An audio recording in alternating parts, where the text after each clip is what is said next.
Hey guys, James here again. This one, what if Goku had Vegito's powers, or power?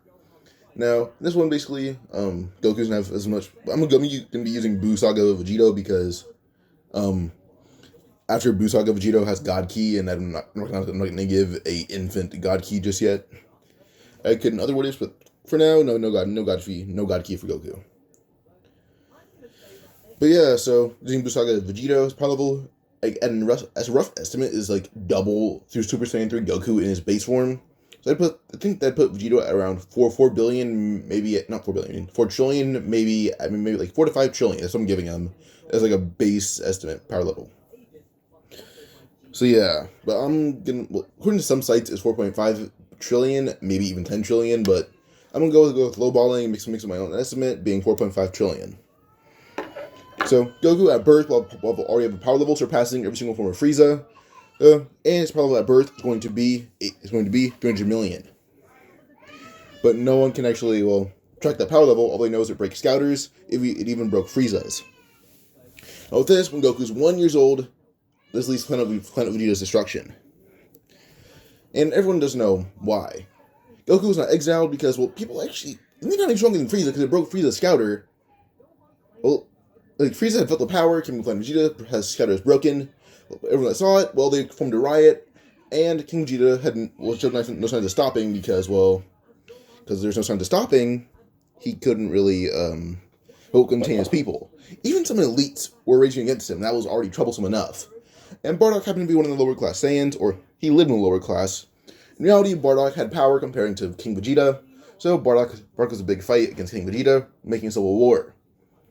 Now, this eventually Frieza does come destroy the planet, and basically kills Bardock and Vegeta, and King Vegeta in one single blow, and Goku shipped off into space. As he shipped off into space, he does go to Grandpa Gohan's planet, and not Grandpa Gohan's planet. When he goes to Earth, when he arrives, Grandpa Gohan still raises Goku, he still hits his head, but hits it 1 year earlier. Not 1 year earlier, he hits it like when he's 2 years old. Now, that's pretty vital that's going to be pretty critical for a baby who's 2 years old, but Goku's a Saiyan, and a Saiyan surpassing Frieza, in his base form nonetheless. So Goku, the rock shatters on impact, but Goku does get a slight, just head bump.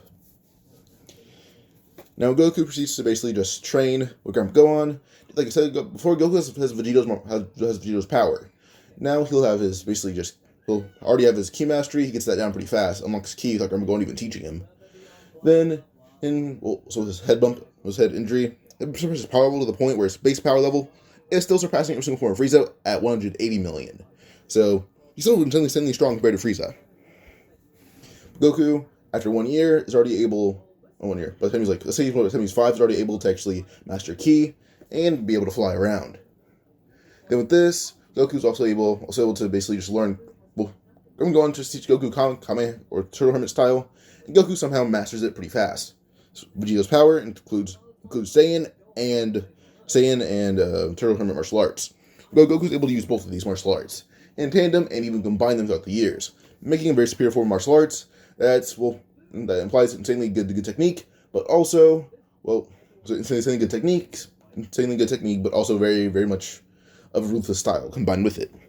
Goku's martial art is basically the most deadly of all. Everyone even knows it, and it was pretty deadly to him. So yeah. Now, if you guys may be wondering one thing though, because I did catch myself, I should have to mention it. I did say that Goku's power level was in the 100 millions, even though it should be in the billions.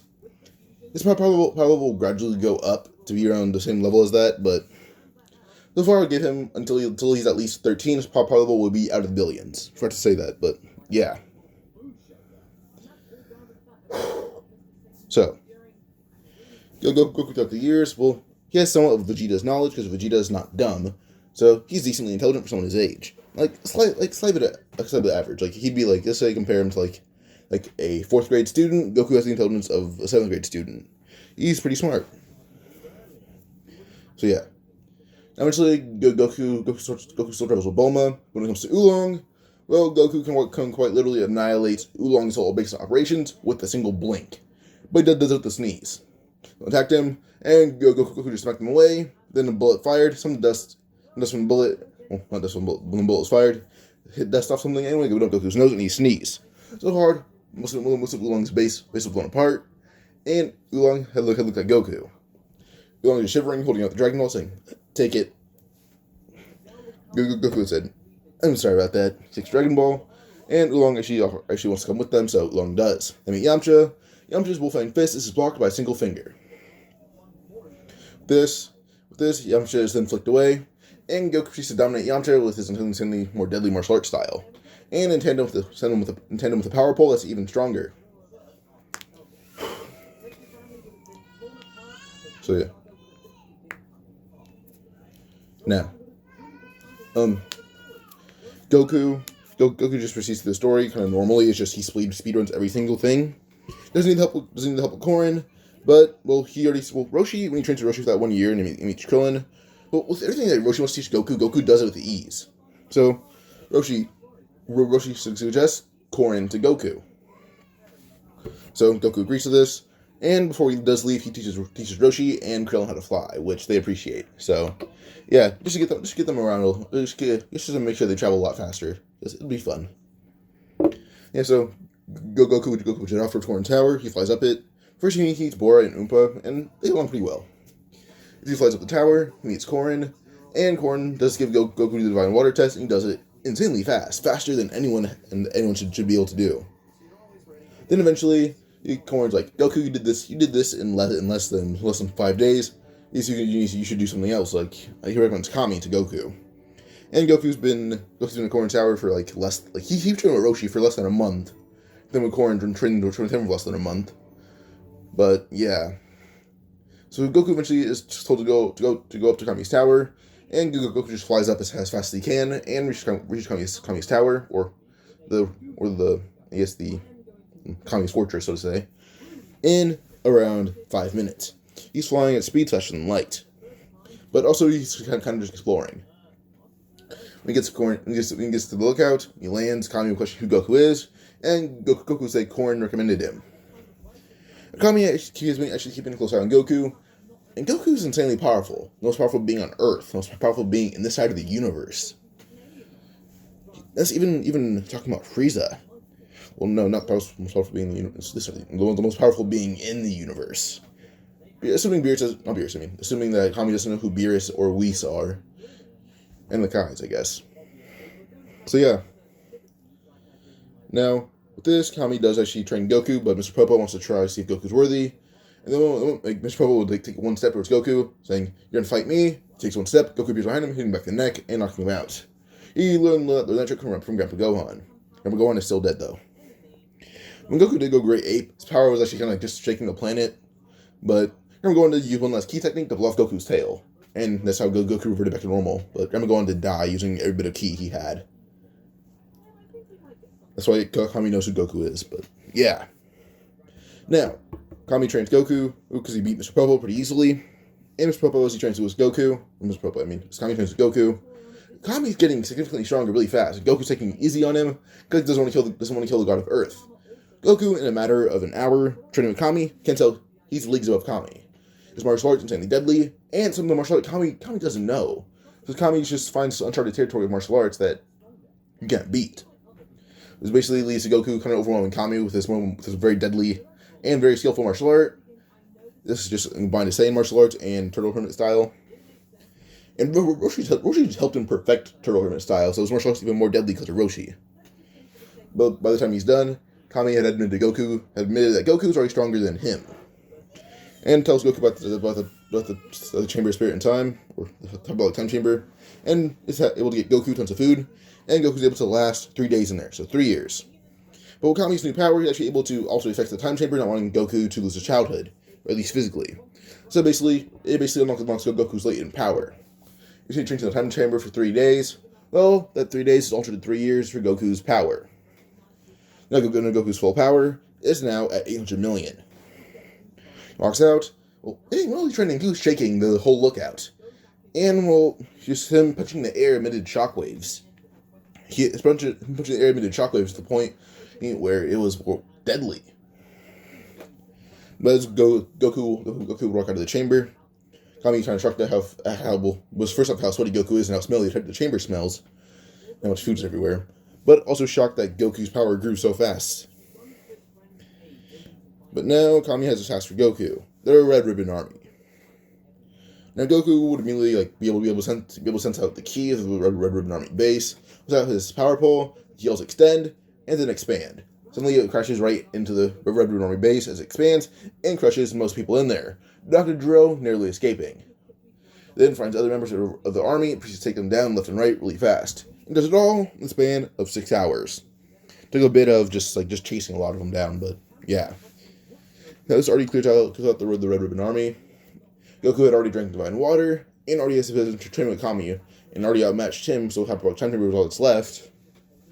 And Goku still does not have a tail. Kami permanently removed it. Well, it was a while ago when Goku was in his kid form, I guess. Not in his kid form, he just got out straight 8 because Grandpa Gohan. Kami permanently removed it in his own way, but yeah. So basically, Goku heads back down to Roshi, and teaches Roshi and Krillin his deadly martial art. Now Roshi was immediately able to tell this Turtle Hermit style, but Turtle Hermit style mixed with some other martial art, and doesn't know what martial art it is, but does deem it very deadly. So yeah. Now with this, basically, everyone just proceeds to basically learn Goku's martial art, even Yamcha, because Yamcha basically has been told that Goku trained with a deity. So Yamcha wanted to see it for himself, thinking he could be training Goku by now, but Goku still defeats Yamcha with the sneeze. So yeah. Now he proceeds to train with everyone, teaching them martial art, teaching them his martial art. Then with the tournament, he wins out by a landslide, even against Roshi. Because Goku's ki power was significantly stronger that Roshi cannot compare. And he almost killed Roshi by using a Kamehameha versus Roshi's. Yes, Roshi's Kamehameha was powerful, enough to blow up the moon, but Goku was multi-planetary level. This is nothing to him. With this, Roshi's defeated, and admits Goku's the strongest on Earth. Now, with this, we basically go to Goku, who would just, the Red Ribbon Army thing's already handled, because Kami asked Goku to do it, just like an example. Pause real quick. Alright. So, once Goku is able to just, gets trained out the next few years, with the tournament versus Tien, he one-shot Tien with a single just palm strike. You know how Gohan and Kilo are basically shoving everyone down one single push with one arm? Goku just does that, and he did that to Tien, and Tien had almost every single one of his ribs broken. But yeah. Eventually King Piccolo does get the Dragon Balls, and everyone wants to stop it, but Goku says he needs a challenge, so he hopes that this will suffice.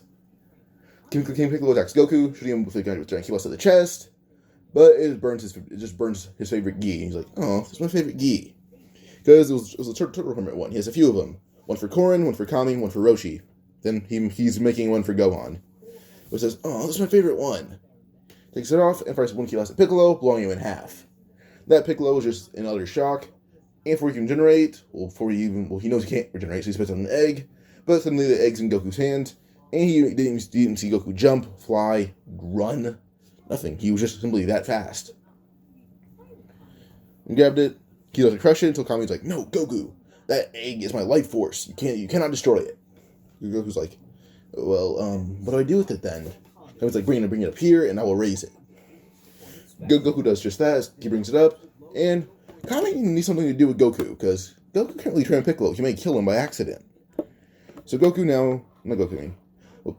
needs to find some way to have Goku train.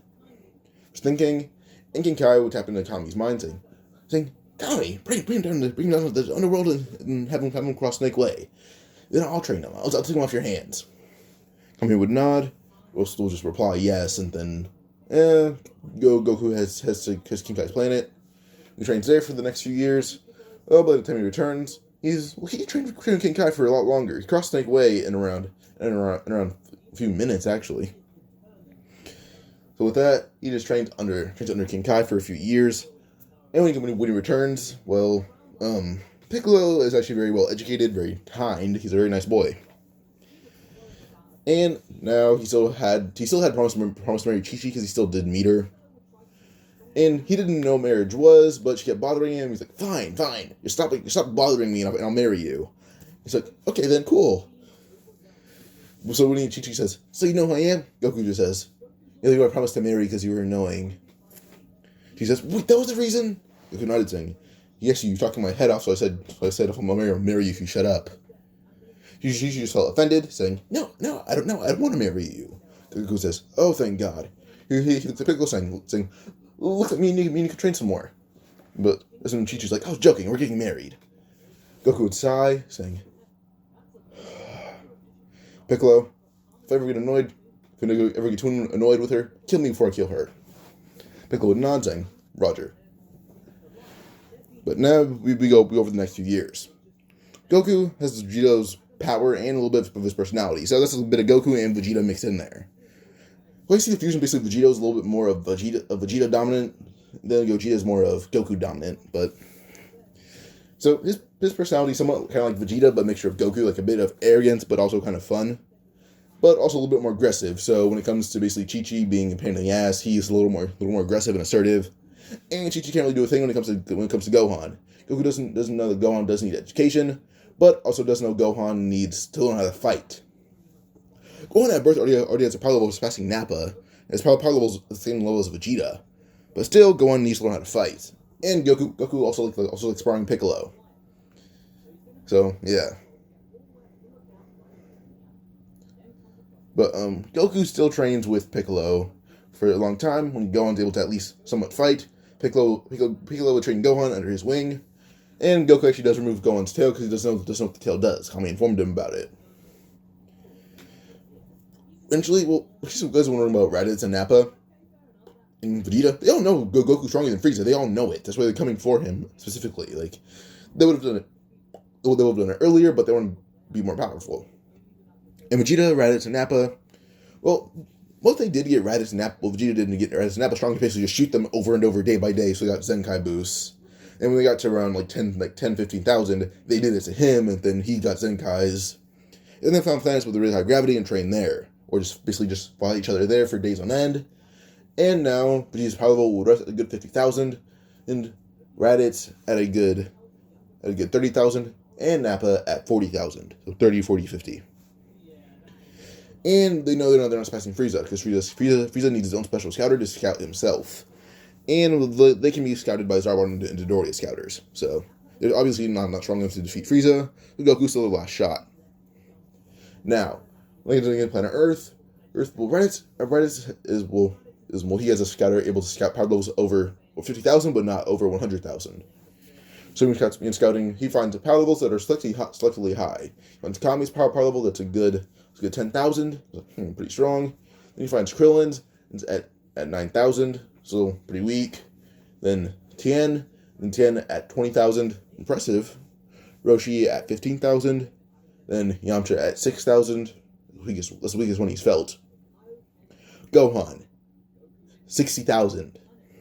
Raditz's jaw drops, hoping this Kakarot, but then finds 3 more power levels.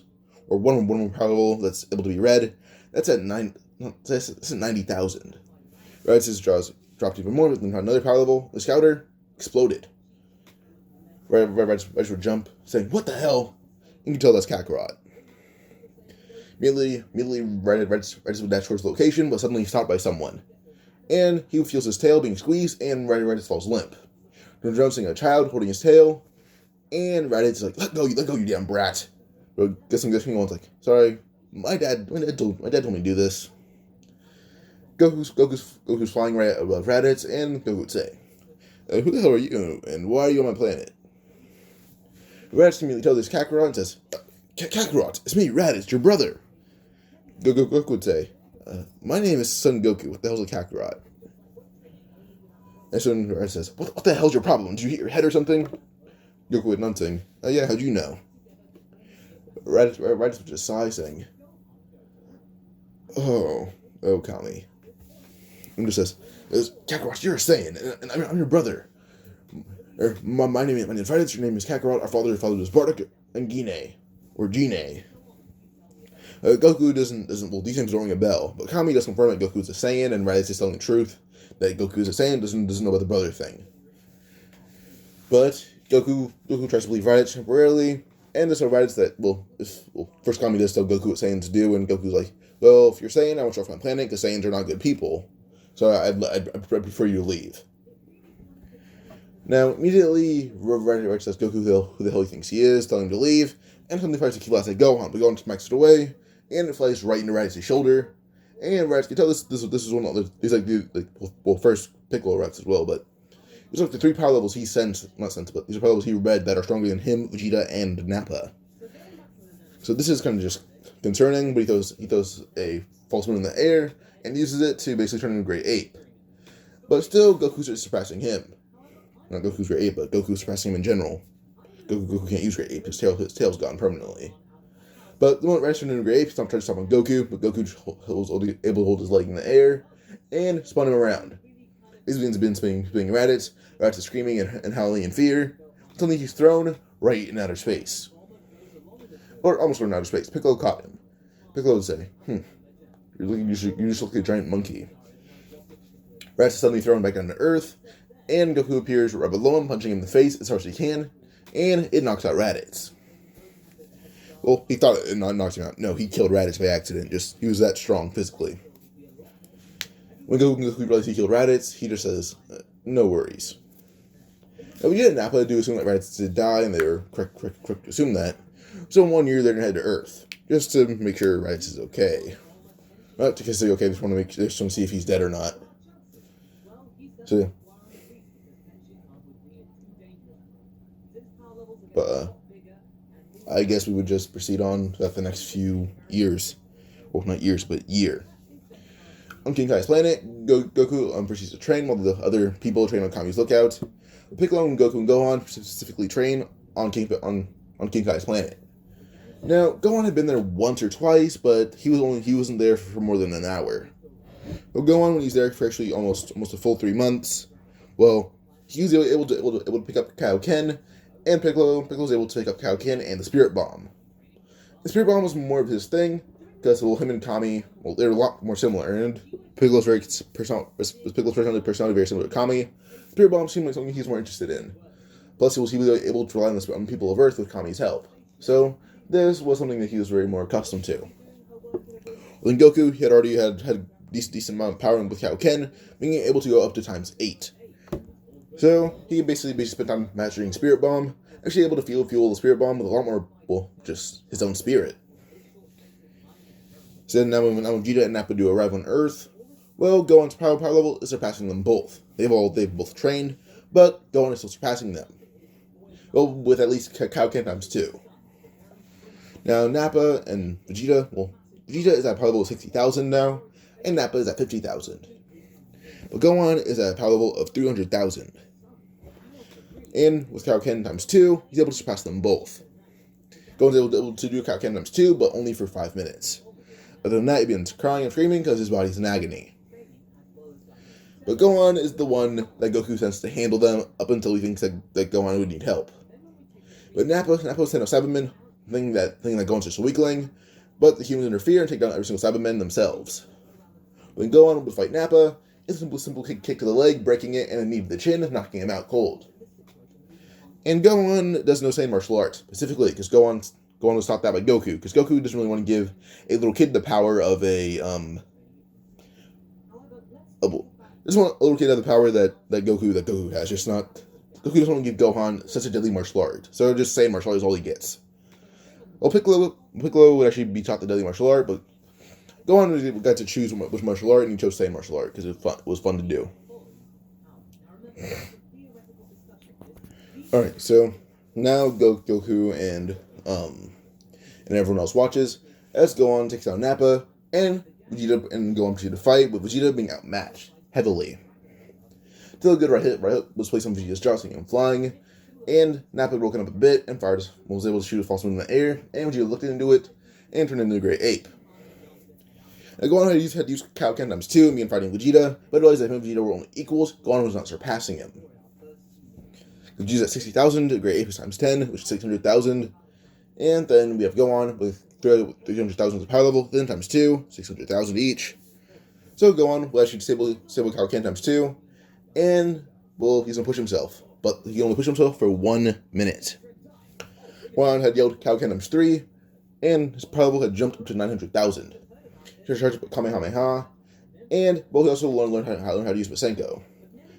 So he used Kamehameha to basically shoot Vegeta in the shoulder with it, and knowing the tail's weakness, using his last few seconds, would use a Masenko, Vegeta's tail, blowing it off, and its bursting Kaioken times 3 in the last second. Go on and fall to the ground. Goku had swept him up, and Vegeta had knocked... Well, not Vegeta, I mean. Piccolo had knocked Vegeta on his ass, and then knocked him out. Goku's holding Gohan as he ended to go into Piccolo, and Piccolo began healing Gohan. Vegeta was just in amazement. The sheer child had taken down 2 full-grown Saiyans, and Vegeta even believed himself to be a Super Saiyan. But it seems like he was wrong. But if Kakarot is that brat's father, then how strong is Kakarot?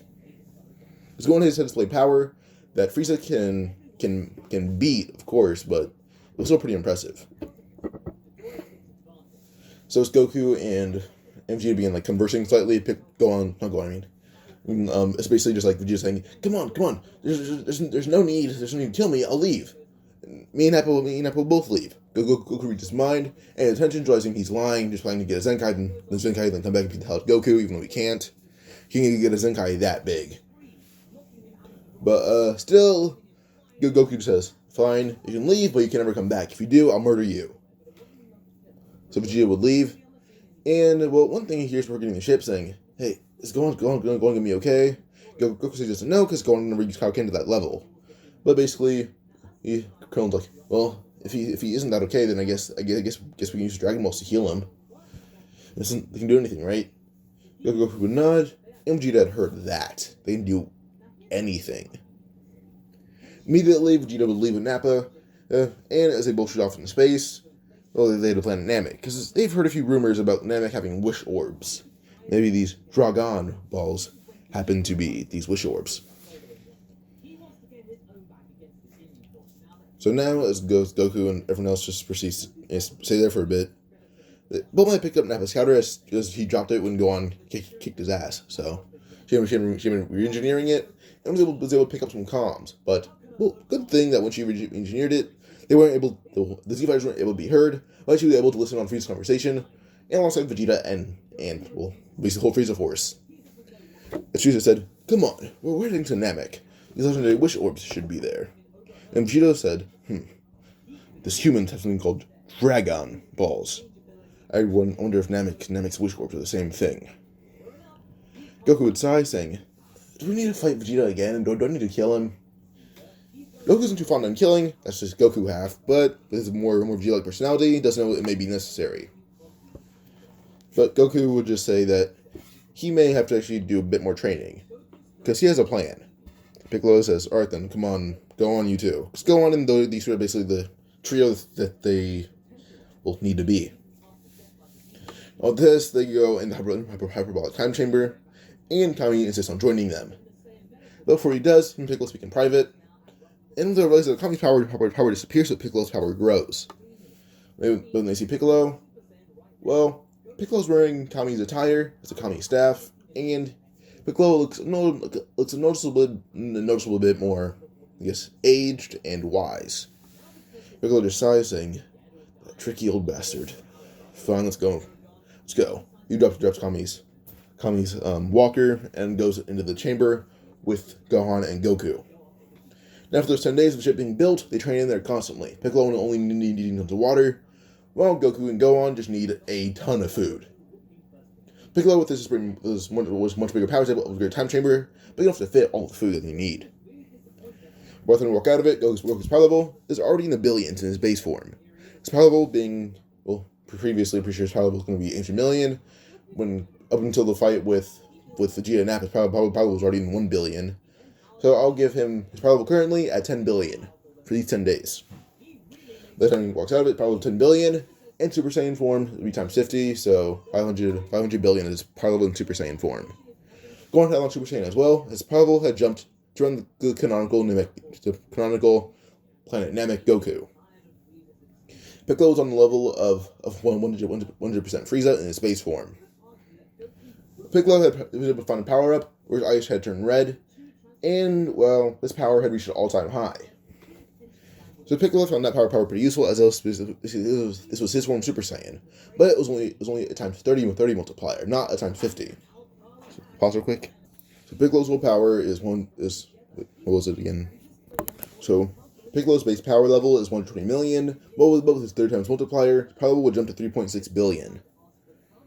Well, Goku's at 10 billion in his base form, and shoots up to 500 billion in his Super Saiyan form. Then Gohan is 120 million in his Super Saiyan form. Now the ship is built and they head off to Namek, but they're getting a lot of training, and they'll know they can beat Vegeta's ass even in their base form. So yeah, even the humans want to come, but Goku actually tells them to travel to King Kai's world and stay there for as much as they need. As King Kai actually don't want to train them, but Goku's like, you can train them once the same thing's over, but well, I guess now after this, the same thing's going to be over. They arrive on Namek, and they arrive. The Ginyu Force is already there. Frieza doesn't know about Vegeta and Nappa already. Well, just Vegeta and Nappa going to Earth for some reason, and it made him very, very, very skeptical. So he summoned the Ginyu Force. But Vegeta and Nappa being looking for Dragon Balls as they're fully healed, and both their power levels are in the 100,000s. Vegeta at 130,000, and Nappa at 100,000. But yeah. Now eventually, Vegeta would fight the Ginyu Force, the whole Ginyu Force, and does lose, but barely. Most Ginyu Force was actually very weakened. And Ginyu is almost dead, but doesn't have the power to transfer bodies and passes out alongside Vegeta. Nappa ends up picking up Vegeta and leaving. And they both have 2 Dragon Balls. Ginyu Force had 1. Frieza. So Vegeta and Nappa had 2 Dragon Balls. Ginyu Force had 1. That leaves 3. Frieza had his own 3 as well. When waiting Goku, Goku, Gohan, and Piccolo arrive on Namek. Piccolo says he's not find less Dragon Ball because he can sense the ones here. He can feel it. He points out where they all are, saying that the enemies have them, but there's one that's not guided by enemy. Goku will tell Piccolo go to find it. Piccolo would nod, and that dashes off as fast as he can, and with insane speed, traveling faster than anyone on Namek can. When he arrives in front of Guru's hideout, suddenly, a Frieza soldier is about to attack Nail, but when Piccolo arrived, he basically just slammed that Frieza soldier right, basically into the wind. And when he arrived, Nail was shocked to feel such strong Namekian's power. Piccolo had bowed, saying his name, and he's the guardian of Earth. Guru summoned Piccolo and immediately unlocked his potential, giving Piccolo's power to 200 million.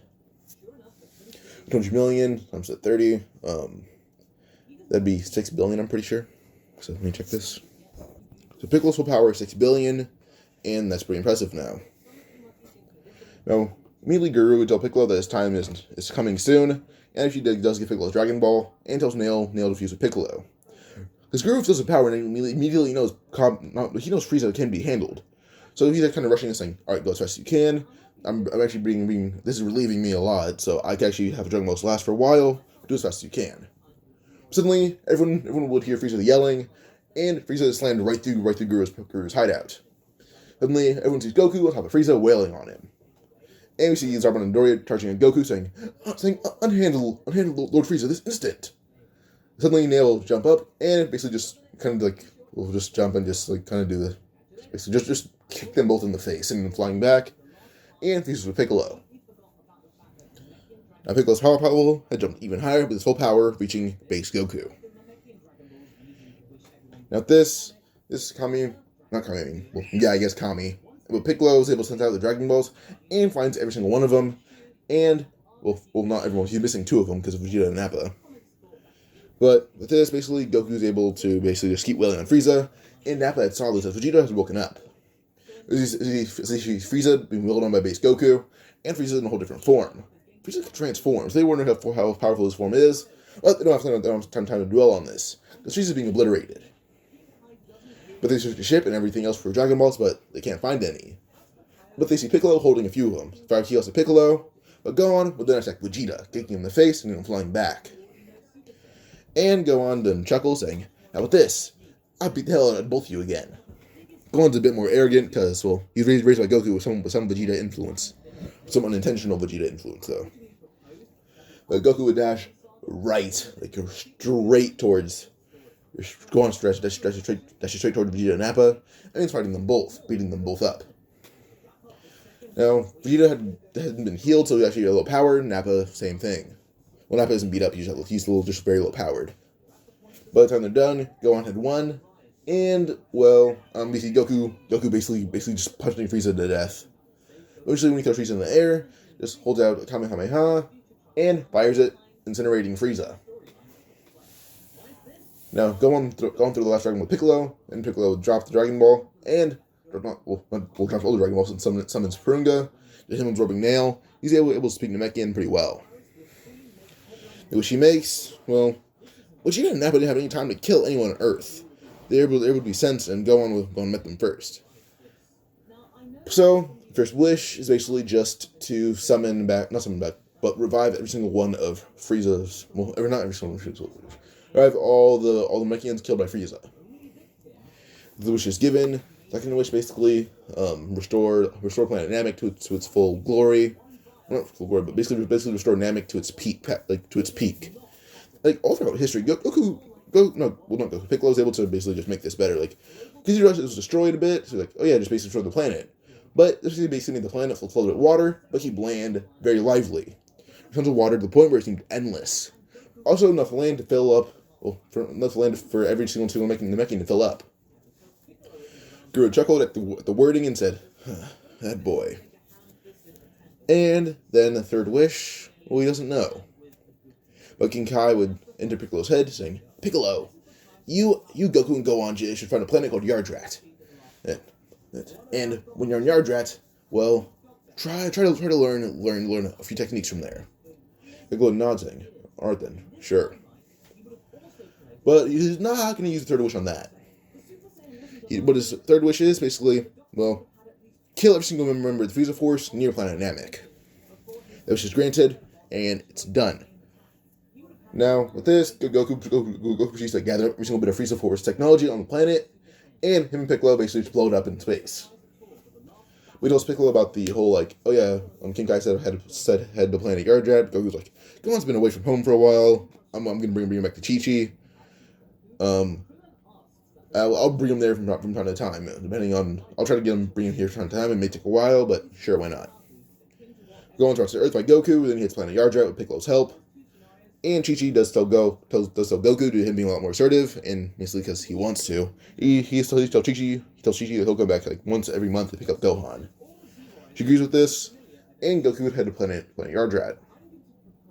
Now, Goku, due to having Vegito's power, this transmission is a very good thing for him to have. It's kind of like second nature. He can pick up instant transmission in 1 week and mastered it. That leaves him to master the other techniques. So that could be Force Spirit Vision, cloning, healing, Gigantification. But Goku will choose cloning. Because he can train him with clones that are equal to his power. So this is a lot more fun to him. So now it's probable, in base form it was already 10 billion. And he didn't even use Super Saiyan against Frieza. He just, had it. So with this, basically Goku proceeds to just keep getting stronger and stronger. And Goku's base power had risen to a power level of, let's say, first off, he's training him to get someone equal to himself, being himself. So he does that daily, plus Piccolo had mastered cloning himself already. Already had a pretty good grip of what it was, so he could make weaker clones, but now with Planet Yardrat, he made better even clones and mastered them pretty easily. At the same time, Goku had mastered the transmission. So Goku's probable with training someone like him, training with someone as powerful as himself. His power level had jumped to 200 billion. We had Piccolo, whose power level had jumped to 200 billion because he occasionally trained with Goku. And Piccolo was a lot more in contact with his own spirit. That's why he got a lot stronger, faster. While Goku, he's just Goku. Now Goku had kept also working on Super Saiyan with his own clones. Basically just tests his clones' power to the point where clones are more durable than him, but it's still pretty useful. But Goku's clone, they're still pretty strong, and Goku had mastered Super Saiyan with his clone. And he does know there's something above Super Saiyan. He's trying to find that. And Gohan did him being capable brought to Yardrat. He began working on his transmission himself, so he can come over whenever he wanted to, or whenever Chi-Chi will allow him to. So yeah, Gohan has instant transmission. Now, he heads back to Earth with Piccolo. When they arrive, they see Trunks, and Trunks will slice up King Cold. Frieza's actually dead. The final wish Piccolo had made basically kill every single member of the Frieza Force that was near planet Namek. That included Frieza. Even if Goku didn't kill him, Frieza would be officially killed off. So there you go. So it's just King Cold, and Trunks kind of confused, but obliterates King Cold in one instant. Then Goku arrives. Trunks freezes. Is this actually Goku? This power level surpassing anything he's ever known. But then Piccolo, Gohan, the humans, why are they all so strong? Now the humans trained with King Kai for an insane amount of time, for 2 years in total. Tien still trains there constantly. Tien's still there as we speak. Tien's power level is already at 1 million in his base form. Krillin, and Yamcha are tied at a power level of 600,000. Roshi even trained there a bit. His power level being at 500,000. And yeah. You guys want one about Vegeta and Nappa? Well, this is them not really staying as Frieza soldiers. Well, so he's done being Frieza soldiers. They kind of betrayed Frieza. They didn't die, but they escaped. And I should say this though. I don't know if I should say this. It's very important. King Gold captured them because they escaped, and King Gold found Frieza's ship, hoping it was Frieza. He kidnapped them because they were on board. And here we go. So yeah, now when Goku has blown up the ship, they hear a bit of shuffling on it, and they see Nappa wobble out, and Nappa is missing an arm. Vegito stumbles out behind Nappa, missing an eye, well, because there's a pretty large slice on his face. But yeah, Vegito sees Goku and feels his power, saying, "How the hell do you keep getting this strong? It's annoying." Goku laughs, saying, man up, Vegeta." But Goku and Vegeta kind of have like a playful banter. Well, for Goku's playful, Vegeta just is downright insulting. But eventually with this, Trunks just basically would tell Goku about everything. And he's a little confused about why his father looks like that, because his father is supposed to be somewhat good by now. Well, it turns out because this Goku's a lot stronger, well, this basically means that, well, Vegeta never had the chance to be good just yet. Yeah. Now, eventually with this, well, Vegeta's offered second chance. Nappa dies due to his injury being infected.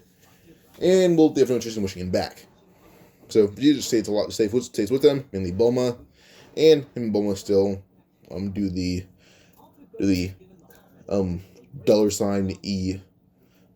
$EX word. But, yeah. So, Goku already warned everyone about the androids. Tien began doubling up on his training, but Piccolo began training with him. Piccolo mainly began training with Tien and Roshi specifically, because they were the ones that could benefit the most from spiritual training. Goku actually brought other humans to Yardrat, hoping that they could benefit from it. So they had somewhat of a grasp on Kaioken and Spirit Bomb, so now Yardrat seems to be something that they could help with. Now, Piccolo, he already has Kaioken up to times 10, because Goku and him are just advancing that fast. So, with Tien's able to get to Kaioken times 6, and Roshi's able to do Kaioken times 3. Then, when Piccolo begins teaching him spirit control, well, Piccolo already knows how to be a giant. He already had that mastered. Same with cloning, or had a grip on it, so Tien has a grip on it right now. But Tien masters it pretty fast, and Roshi actually wants to do healing and force spirit fission. So yeah. So Roshi's able to pick up healing pretty fast, because it's a pretty simple technique, because Piccolo even knows it. But force spirit fission is something very complicated, and even Piccolo knows it. But Piccolo's able to contact the one that taught him and Goku, and well, that's how Piccolo gets instructions to do it. So Piccolo and Tien are learning. Piccolo and Roshi are learning together. While Tien basically is perfecting clones to the point where they're unbeatable. They're almost as unbeatable as an actual human. Well, Goku's basically having him, Gohan, and other humans be trained by the basic Yardratians. Goku already had cloning and transmission down, but now, well, he actually would want to learn healing, and he learns that pretty fast. Then turning into a giant.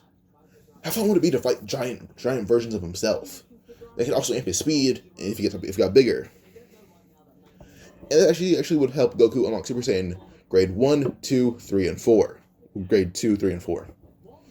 And with his gigantification, and him teaching himself how to move faster when he's bigger, well, he's insanely fast in his grades. And Gohan will unlock the grades as well. And I'm trying to say that Vegeta was also brought to Yardrat, but Vegeta mainly stuck to learning Super Saiyan from Gohan. Gohan and Vegeta got along pretty well, though. Well, Vegeta also had to go back to Earth from time to time just to get check-ins from Bulma because Vegeta's pretty injured. They didn't want to waste a wish on Dragon Balls to heal Piccolo, and they didn't want not heal Piccolo. I mean, they didn't want to waste a wish on Dragon Balls to heal Vegeta.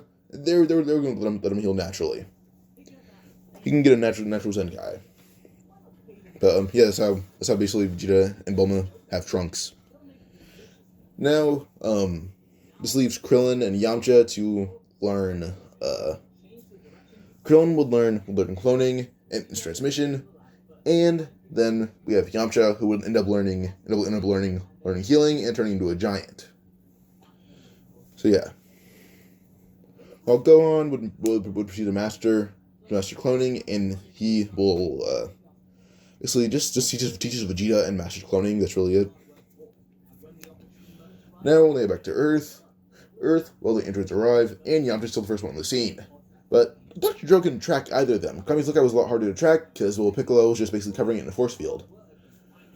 He wanted to make sure it was extra secure against the androids, so he basically made a giant bubble around it. It's impenetrable. It was suddenly made out of the same materials Lakai's claim the strongest material in the universe. But Piccolo was able to use this to basically use Dragon Balls on this, basically make a force field around Kami's lookout. That's the strongest material ever in existence, and it's see-through, so it worked. Well, Piccolo made it see-through, but yeah. So Gero can't spy on Goku because he's on a different planet, and he can't spy on Piccolo because he can't get in. So when Yamcha's first one on the scene, actually obliterates Gero and Android 19 himself. Let Gero absorb some of his ki, draining Yamcha to the point where him and Gero and 19 are on an equal playing field.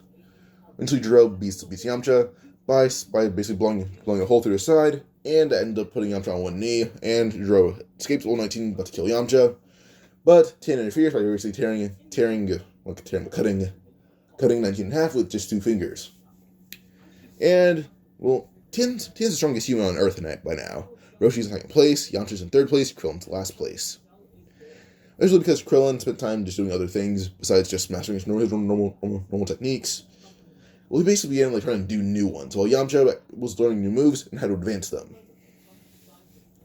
Krillin spent time mastering, Yamcha began spending time on Krillin was perfecting, Yamcha was making. So yeah. Now, Tien's power level at this point is going to be around. I forgot what I said the version, but I'm saying this time it's 15 million in base form, with up to Kaioken times 8. So let me check this real quick. Okay, so basically these are power levels I'm using my calculator. Tien's at 15 million, but with Kaioken times 6, that's 90 million. I'm pretty sure I said times 8, but his max power without hurting himself is times 6, or he still hurts himself regardless, but times 7 is when I can push it a bit, but this is a little too much. Times 8 is when he's willing to put his life on the line. Then Roshi is 2nd place at 10 million, times 4, 40 million. And then 7 million would be Yamcha, so times 3, 21 million. Then 6 million being Krillin, times 2, 12 million. That kind of speaks a little bit about Krillin's power compared to Tien, as even at Krillin at full power cannot beat Tien. So, yeah.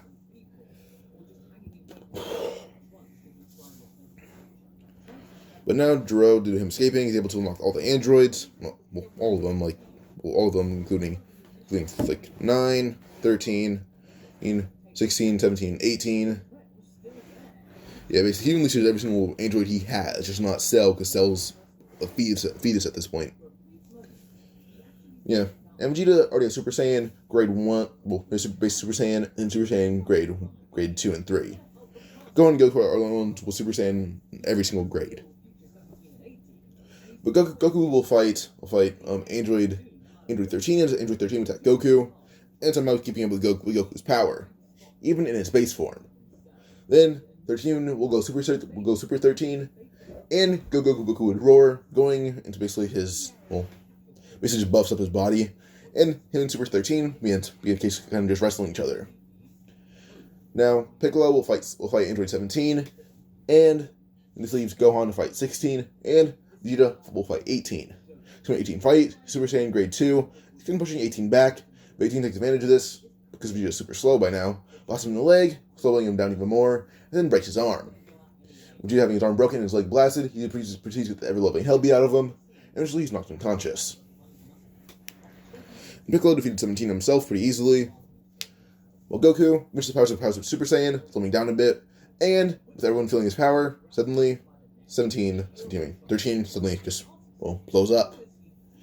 Goku's power was so overwhelming, it was simple, just small bit of ki firing into 13 blew him up. Goku was simply that strong. They would then enter 9 would rush Goku, but Tien kicks him in the face as hard as he can, completely obliterating his head. But now suddenly 17 would stumble back up, and a gigantic ki blast would then hit Tien, Krillin, and Yamcha. Roshi was barely able to avoid it with his own ki blast by kind of shooting himself out of the way. But before he can save Tien, everyone else, Tien is he's not really able to escape most of it. His large pole from his body is burned up, both of his arms are gone, and one of his legs is injured beyond repair, while Krillin and Yamcha were killed. But as Piccolo's trying to kill him, 17 escapes, and 18 will blast Goku right in the back as hard as she can, blowing a hole through him. Or almost blowing a hole through him. You guys remember the heart virus? Goku did get the medicine, and he's somewhat intelligent. He's able to take it. The day before the Android's attack, he takes the medicine. But yeah. Eventually, with the androids just escaping, and 16 escaped as well, because Gohan and him were basically kind of rivals. This Gohan rivals canonical Goku at each and every stop, up until the point of the Buu arc. But yeah. But Goku proceeds to just rub his back is just been bleeding, and what he does is basically just heal himself. I don't think he can do that actually, so Piccolo heals him. Now, eventually Trunks returns, and the city is not all city is in chaos.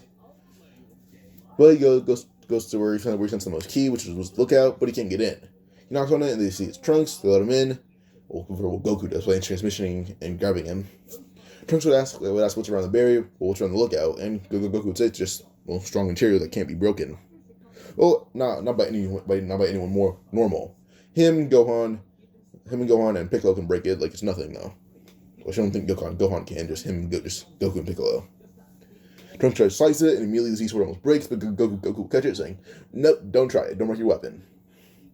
Wait, actually, let me try something real quick. Okay, I honestly thought it was a Z-Sword, but I was wrong. Okay. So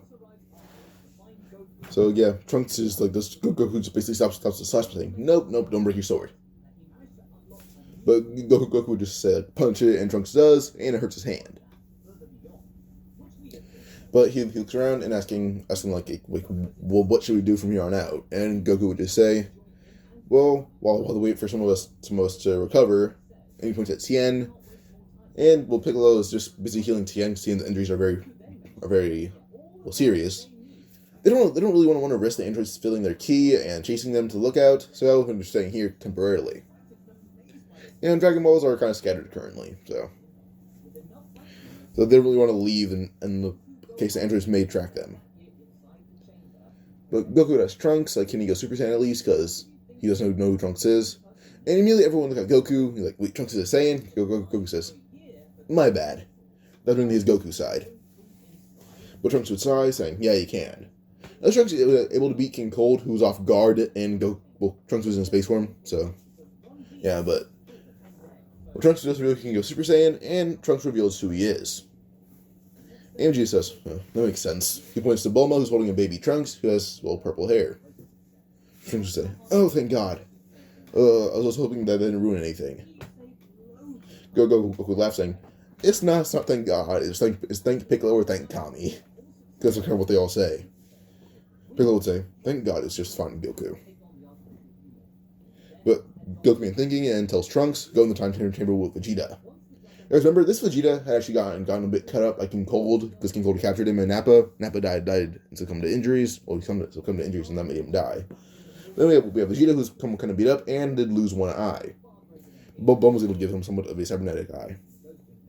But this Vegeta would go in the time chamber with Trunks, and Vegeta is actually able to advance the Super Saiyan grades all the way up to grade 4.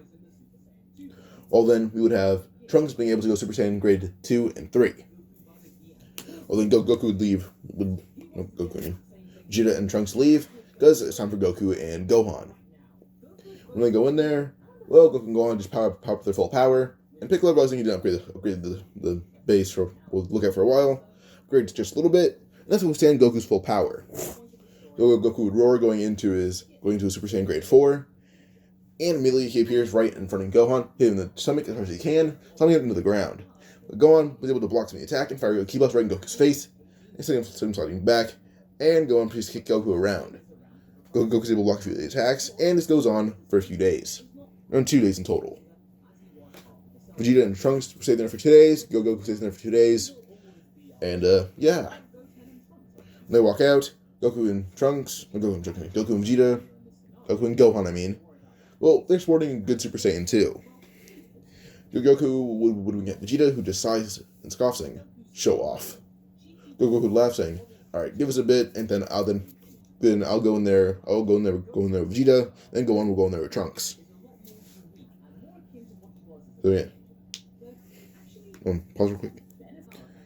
Alright, so now with this, take a bit of recovery. They spend another few days. Is another 4 total, so 8 total days. And then Goku actually trains Vegeta, and Vegeta is able to unlock Super Saiyan 2. Then Gohan will train Trunks, and Trunks gets reminded of the old times. Now with this, Tien's somewhat healed, but he's still missing one leg. While Piccolo's actually able to restore both of Tien's arms, and will heal his injuries. But Tien just insists that they should stop wasting time and go fight the androids. So Goku enters instant transmissions everyone right out of the barrier and in front of the androids. Goku can barely pick up their ki, but it's enough. So they appear in front of the androids. There's not Tien. Tien's being cared for by Mr. Popo. When they appear in front of the androids, Trunks immediately attacks 17 and begins slashing at him. 17 gets one of his eyes cut off. Not cut off, but gets one of his eyes slashed out. Then punched in the face. Due to Piccolo's vast knowledge, with help of Kami, he actually was able to tell Trunks some sword techniques and write them down when he went in the time to Gohan. And he told Gohan a bit of like martial arts to counter swords, or at least martial arts he can use with his own hands that are meant for swords. So Gohan, if it were to pick up a sword, can be a pretty decent swordsman, and Trunks is a lot better one. So this Trunks actually able to use his own fist in tandem with being a very insanely good swordsman. Now with this, he's actually able to almost defeat 17, but 17 fires Ki Blast, hitting Trunks right in the face at point blank range. 17 and 18, they trained a bit because they didn't know what everyone else would be doing. Because they weren't attacking them for a little more than a week, so they had to be doing something related to the training, so they did a bit themselves. 17 actually got strong enough to actually damage Trunks a bit. Trunks falls back, bleeding a bit in his eyes, but jumps right back at 17, but 16 will grab him, and begins squeezing his neck as hard as he can. Now immediately Vegeta will jump right at 16, but 18 will break his other arm, or try to. Goku blocks her kick, but ends up pushing Vegeta back. Immediately, everyone will hear a loud snap, and think it's Trunks' neck, and sadly they were right. Trunks is killed. Now, Vegeta immediately gets enraged and begins screaming. In agony, when he goes Super Saiyan 2, and his sheer ki output destroys 16. But suddenly, literally 17's gone. They think he abandoned 18. But they hear a certain voice go, "Hello, humans," or humans and Saiyans, and Piccolo. He introduced himself as imperfect, or as Cell, but now he's imperfect Cell, and demands to get 18 so he can be perfect. Goku has a bit of common sense here, and he doesn't really want to hand over 18 because he has her captive. Piccolo then says, "You'll pay." He considers Cell one of the evil androids that killed his son, which he is not wrong. Now, this leads to basically Vegeta attacking Cell, and Cell dodges a lot of his attacks and stabs Vegeta in the side with his tail. Then Vegeta is slammed into a wall and thrown away. Then this leads to him attacking Goku, and Goku actually for the first time would feel power that he's nervous of. He throws 18 to the side and blocks Cell's attempt for her, but then him and Cell proceed to fight. Goku going all out in Super Saiyan 2, and slamming him around. And as he proceeds to keep throwing around, well, he keeps attempting to throw around Cell. Eventually he's able to overwhelm Goku physically and throw him to the ground, and leaves him being able to actually absorb 18, leading to perfect Cell. But Goku starts to try to fight as he would power up to his full power, or even pushing Kaioken times 10. So Goku's full power was... let me check this real quick. So Goku, I forgot what his power was, but currently in his base form is that he's at 50 billion. And then Super Saiyan, that would be I forgot. But the math I got with his Super Saiyan 2 stacked with Kaioken times 10, he's going to be at 50 trillion. So he proceeds to attack Cell. Since Cell being clashing fists, Cell's actually feeling overwhelmed, and his arrogant self goes away. Cell's already a little more arrogant than canon because of having Vegeta and Goku. This Goku has some of Vegeta's personality, like I said before, a lot. So at least him having somewhat of Vegeta's arrogance. Not a lot of it, but a little bit of it. This Cell's a lot more arrogant, plus he has a lot of King Cold's DNA, which leads to him being very arrogant, plus a little bit of Namek tracking, so Frieza's DNA. Very arrogant. And so Cell begins getting pummeled, and eventually Goku's able to punch a hole through him, and then tear him in half, and fire a giant ki blast, trying to erase him from existence. But Piccolo had a plan. He was able to send out all the Dragon Balls and begin tracing the planet to find them. With the help of the Dragon Radar, if he can't sense right. When he finds the Dragon Balls, right as Cell begins being able to recover, suddenly, with a bit of power he has left, Piccolo's wish with Dragon Balls erase every bit of Cell that's left from existence. This works, and Cell cannot recover. Cell is dead. Now immediately Vegeta will yell at Piccolo saying, "You should revive Trunks." That's when Roshi interferes, like, "No, he should revive the other two humans." But Goku would sigh, saying, "You people." Puts his hands on his head and teleports all the way to Namek, gathers Dragon Balls, and asks he asks Elder Mori or Guru Mori to make the wish, and basically to revive Krillin, Yamcha, and Trunks. So the wish is made, and they all three come back to life. They've been looking for Goku, but he's gone, and he appears saying, You guys really are stupid, aren't you?" And Piccolo just chuckles, saying, I was gonna let you handle that." Goku would say, "I guess that." But now with this, well, they have to wait a little bit longer, but only a few months. Piccolo upgraded Dragon Balls to their full power, as he hasn't done that a lot. He's barely done it. He's focused on the lookout, because it was basically one of their last places to stay, in case the war begins to end. So they can upgrade Dragon Balls as much as he can, and they're able to be on the same level as the Namek and Dragon Balls, even a bit stronger. So with this, Dragon Balls only need around 6 months to come back into existence, and in these 6 months, Piccolo's able to make one wish, which is basically like, well, plus you don't need to use Namekian. The one wish that is made, well, one wish is basically to rebuild everything. Basically, will not rebuild everything. Piccolo doesn't want Earth to be perfect. Basically, what he does is just rebuild Earth and then make Earth completely perfect, which is basically cure everything that's wrong with it. For now. The third wish, well, his time machine is kind of gone. So, because he was killed and attacked. Well, first he was attacked by a giant ki blast.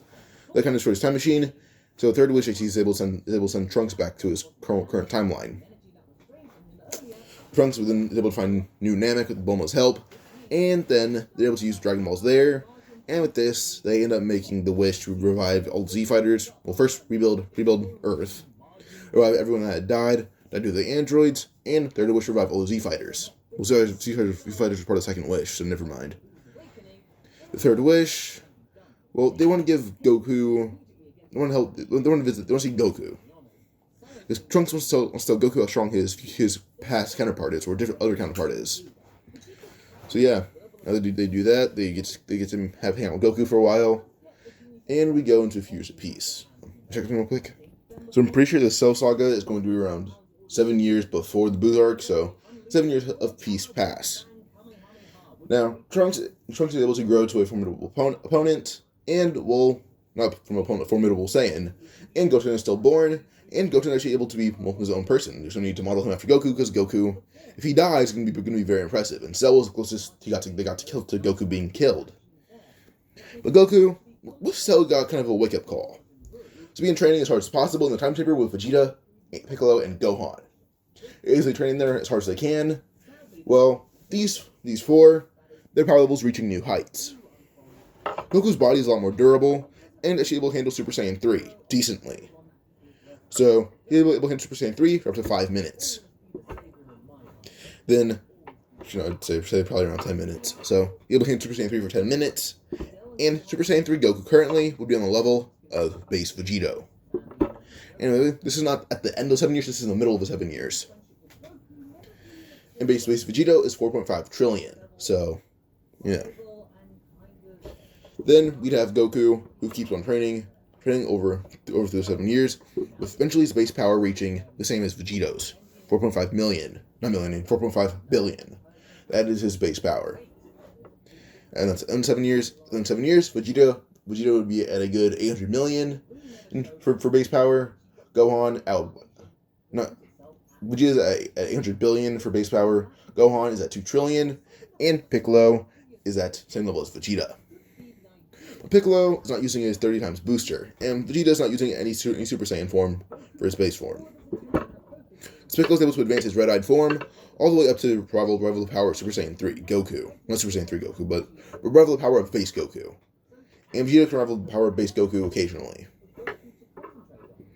Okay, so 50 trillion, not 50 trillion, 50 times 1 trillion. But I need to do math. So you have Piccolo and Vegeta constantly being rivals in power. Here, so I'm going to say Vegeta's full power would probably be 1 quadrillion. I'll put him at that. Then we have Gohan, who would probably be at like 2.5 quadrillion full power, maybe. Because I'm pretty sure I said Piccolo and Vegeta are both rivals. So I put them both at 900 billion. Gohan at 1 billion. Not 1 billion. Gohan at 1 trillion. And Goku at 4.5 trillion. Goku's full power is 45 quadrillion. Then we have Gohan, whose full power would be like something 100 quadrillion. A little bit lower, not 100, something like 10 quadrillion, I guess. But yeah, every one of their powers would go into quadrillions. Well, Goku's is the highest. We have some of the Buu saga. Gohan. Well, first off, Satan doesn't really get the credit for what happened, because Cell never had the Cell games. Like, Cell made one appearance and then got his ass beat. So yeah, made one appearance, got his ass beat. Then had the Dragon Balls used on him and then disappeared. The androids, on the other hand, made somewhat of a note, and Goku and everyone else were able to be like, yeah, we're the they were like, oh yeah, we're the heroes, because they were fighting the androids. That's when about 17, 18, they kind of, I do want Krillin to be with 18, I do like that, because I like Marin a lot, she's cute, so, baby Marin is adorable, I love it. So do me want to keep Marin. When Cell was destroyed, the androids were not a byproduct, so they're spat out, or they appeared, and they live normal lives that lead the same way. The tournament rises. Gohan has somewhat decent fame, and the Sun family is decently rich. So with them having a decent amount of money, like they're not like upper class like Bulma's family or Mr. Satan's family, but they're like on the same level as like I'd say like either way they're millionaires. Either way they're millionaires. So yeah, now Gohan is able to be friends with Videl. They were eventually being training her. This is Gohan basically training Trunks. He already had somewhat of a degree on how to train someone. Plus, he already trains Goten a lot, so. Trains Goten and Trunks a lot, plus learn how to train Trunks a bit. Training Videl is actually pretty simple, and he even had Piccolo join in. Videl's power level would rise to 200 before the tournament begins. But the tournament, Goku and Vegeta, they have a pretty good relationship. Because, Vegeta always is near Goku's power, but he sees Piccolo as more of a rival, and Goku more of a goal. Like Piccolo is like how it is. So Piccolo is someone he needs to get past because him and Piccolo are rivals. Then Gohan is stepping stone, and Goku is the main goal. Or Goku's like the pinnacle of power he wants to reach. The tournament, the Kais, well, they're not really nervous for Buu. Well, they're not nervous about Buu. They're nervous to see if Goku can beat Buu, because as far as they know, Goku and Buu at full power rival each other. So they want to see what this mortal power of a being such as Buu fighting each other would look like. They're more or less here to watch. So now we dealt with Spopovich. Spopovich is actually able to. Well, they put a good fight against each other to the point where the fight goes on for a while and blood's splattering all over the arena. But eventually, due to Videl's actually superior endurance, is able to outlast Spopovich, and he passes out. As Videl tries to walk out of the arena, suddenly Spopovich and Yamu tries to attack Videl, but Gohan suddenly chops him back the neck swiftly and knocks him out. Gohan holds the container, and well, Piccolo is actually aware of who the Kais are. With this, because he does know about deities, due to him being absorbed with Kami, and actually being a lot more, into researching the universe. Because, Cell is a whole different thing, and plus he has interest in Goku's power. Wants to know if there's any deity similar to Goku in power, and he knows what Kai's by result. Because King Kai is the only person who can consult with this besides King Yama. So, yeah. Well, King Kai told him about the Supreme Kais, and King Kai kind of left out Beerus, because Beerus is, not awake. He'll bring up Beerus when Beerus wakes up, which he thinks isn't happening for another century or two. Wait, pause. So, now, Goku would just kind of...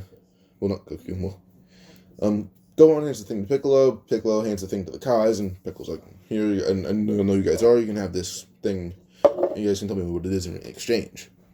They tell Piccolo about Buu, and how basically Goku and Buu seem to be rivals, and they want to see Buu versus Goku. So when they describe Buu's power, Piccolo immediately bursts out laughing, saying, I just think that little thing could defeat Goku. I'm confused when Piccolo would say, and listening to everything you've told me, Buu doesn't stand a chance. I don't even think Goku needs to power up. They're shocked that Goku is truly that strong. Pause. So the Kais are kind of amazed that Piccolo thinks that Goku could beat Buu without powering up. And simply, he is correct. Goku's on the level of, Gogeta. Him and Gogeta are equal in every single way. At this point, at least. So, Gogeta abused Super Buu, even. So, imagine what this Goku will do. Alright. I'm gonna take a breath real quick, sorry. Pause one more time. So, now we'd go to basically just, the way the Kais are released, the way the Buu's released, basically Piccolo volunteers to fill up all the energy just from this distance. They're confused because they don't feel they don't feel the power that everyone is emitting. They all suppress themselves so they can fight and have fun. But Piccolo just lets out 10% of his power and fills up Buu's gauge completely. No, I don't think 10% can do that. I put Piccolo he needs at least remember the fight versus Super Saiyan God Goku versus Beerus for the first time? I think that's how Piccolo and Piccolo and Buu would be at this point. So a Super Saiyan God Goku for the first time versus Beerus. That's kind of the comparison I'd have between those two. The Piccolo let out 70% of his power, and Buu is unleashed. The guys are shocked, and if Goku's stronger than this guy, they're confused why Goku isn't the god of Earth. They say it out loud, and Piccolo would simply say, Goku's dumb as hell. Goku is not dumb as hell, it's just Piccolo's a genius. Immediately as Buu's released, Goku feel it, and he instant transmissions every single one of Z fighters, even Android 18, to the location. Goten and Trunks, they learn instant transmission themselves. Vegeta learned it later and taught it to Trunks. Goten learned it from Gohan. And Videl, she's kind of just eating senzu from Gohan, but Gohan transitions away, telling her to win the tournament because she's able to proceed on. So she wins the tournament.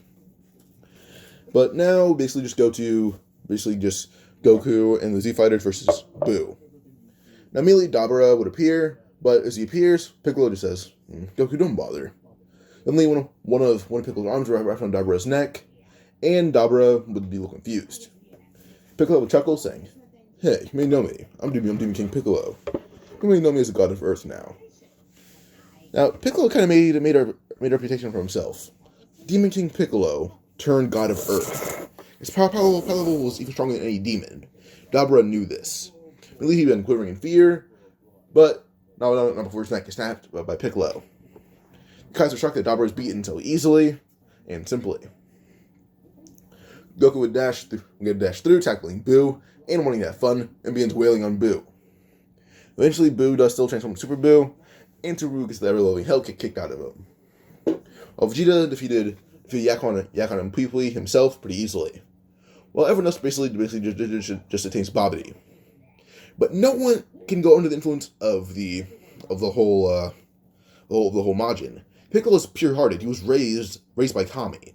Then he was able to just be so strong around a pure-hearted man. Goku's just arrogant. He's not evil. Like he guards Earth as a hobby, not as a job, a hobby. Then Gohan is a pretty happy guy. So yeah, then Vegeta has come to terms. He has a goal. He doesn't hate Goku, doesn't hate Piccolo, doesn't hate Gohan. He has a goal to reach Goku. And when Babidi does try to use Majin on him, he does know Majin cannot compete with Goku, no matter what. Goku's power will always rise to be higher. So, yeah, we kind of go to Goku, just meeting Super Buu transforming into Kid Buu, and Kid Buu versus Goku.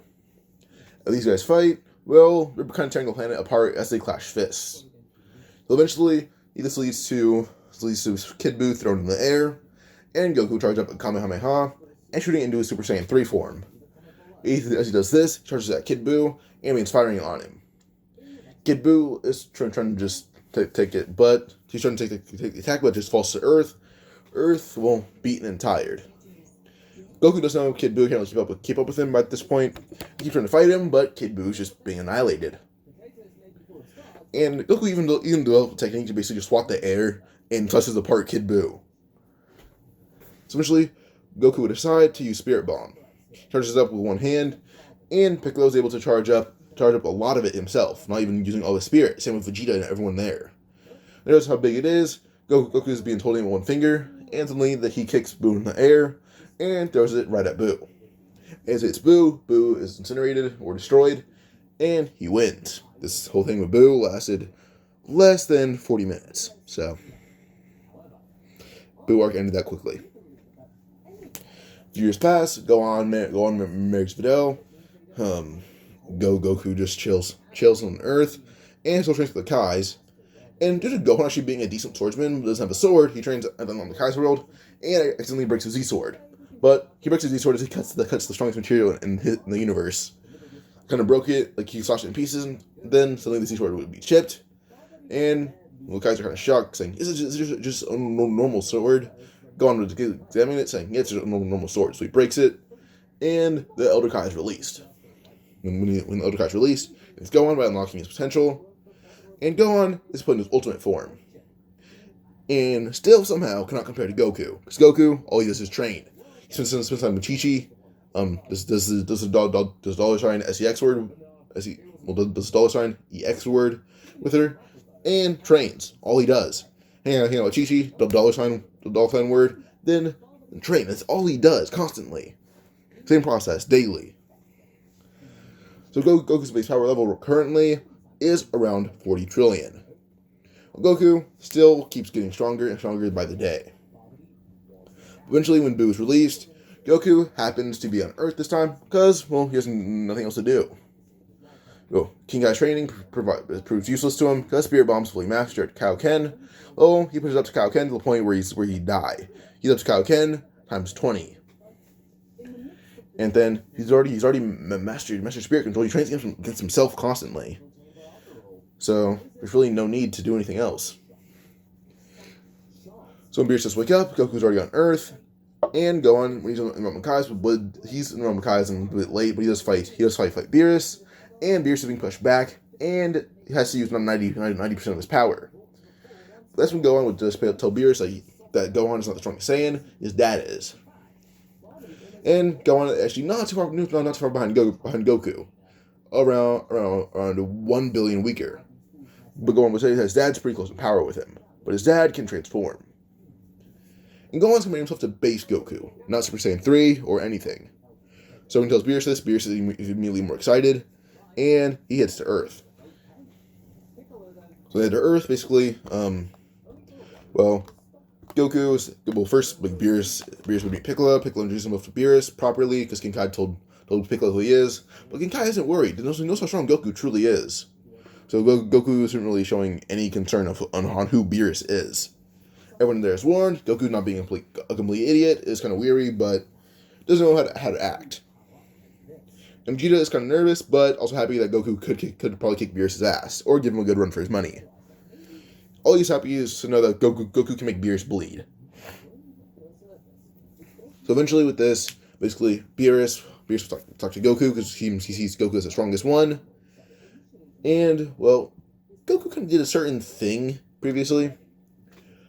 With 18 kind of just watching, he also wants to know how strong the androids can get. Because he didn't realize how strong they were compared to him during the android attack, so he actually trains with 17 daily. He knows what 17 is. So he trains 17 constantly, and with 17 training with him constantly. Well, 17's already on the level of, well, Super Saiyan Blue Goku in Tournament of Power. He's even surpassing that. This 17 pre-Tournament of Power. So this 17, with barely any training, well, not barely, with a lot of training, he's already on level Super Saiyan, on the level of Super Saiyan God. 18 is a lot stronger because Krillin's a lot stronger as well. Krillin can use Kaioken and measure up to a not canonical, but to like a Cell Saga Super Saiyan 1 Goku. So 18 and him train constantly, 18 growing strength every single day. So 18 and 17, they're on the level of gods. Well, Goku himself can be considered a deity. The Kais already think that Goku could be one. They've even offered Goku, Gohan, Piccolo, and Vegeta the position of a Supreme Kai in training, but they all know how long that would take, so they say no. Because they're not immortal and they don't really want immortality. Goku kind of wants to see how strong he could be as an 80-year-old man, and then die once he knows how strong he is. But yeah. But basically, when Beerus would challenge Goku to a fight, Goku agrees, and Beerus wants to the planet because Buu is not there to start shit. Buu was obliterated. So Goku would power up a bit, Super Saiyan 2, and swap the air towards Beerus, and Beerus would see his select 2 cuts appear on his arm and one on his cheek. Beerus' eyes widen, and Whis goes, "Oh wow, Lord Beerus, you may have to try." Beerus would say, "And I thought that little fool Gohan was bluffing." Beerus immediately roars, yelling at Kai, and powers up to his full power, saying, "Come at me, son Goku! Come at me!" Goku begins warming up and stretching, and would immediately yell Kaioken times 3, not times 3, would yell Kaioken times 10, and go Super Saiyan 3. So, like I said before, Beerus' power level is 10 trillion, so, not 10 trillion, 50 trillion, so let me check this. So 500 quadrillion is Goku's full power. And Beerus begins clashing, and Beerus has to use 99% of his power to, well, win. Eventually Goku does lose due to him not having as much ki as Beerus. Beerus is panting and sweating, and even bleeding a lot. He was over Goku, and would yell that this was the best battle of his life. And the Kais were shocked. The universe was being torn to shreds. But they were using so much ki so fast that they ran out, or Goku did at least. They're thankful that the universe only stayed in place because, well, Goku was using too much ki so fast. But suddenly Whis would say, "Oh no," as Zeno and Daishinkan appear right behind Goku and Beerus. They thought two destroyers were fighting, but why is Beerus covered in blood and immortals in front of him? Daishinkan and Zeno ask Whis, and Whis would say, "Oh, simply Beerus has fought one mortal, and this mortal." So Whis explains that basically Beerus had fought Gohan had claimed that Goku was stronger than him, so Beerus came to fight Goku. And Daishinkan began kind of sensing Goku's ki and would be amazed. And out loud he would say, "This mortal had no god ki." Then would sense Gohan's ki and say, "That mortal like Beerus fought first, he doesn't know no god ki either, but more had his potential unlocked by the Elder Kai."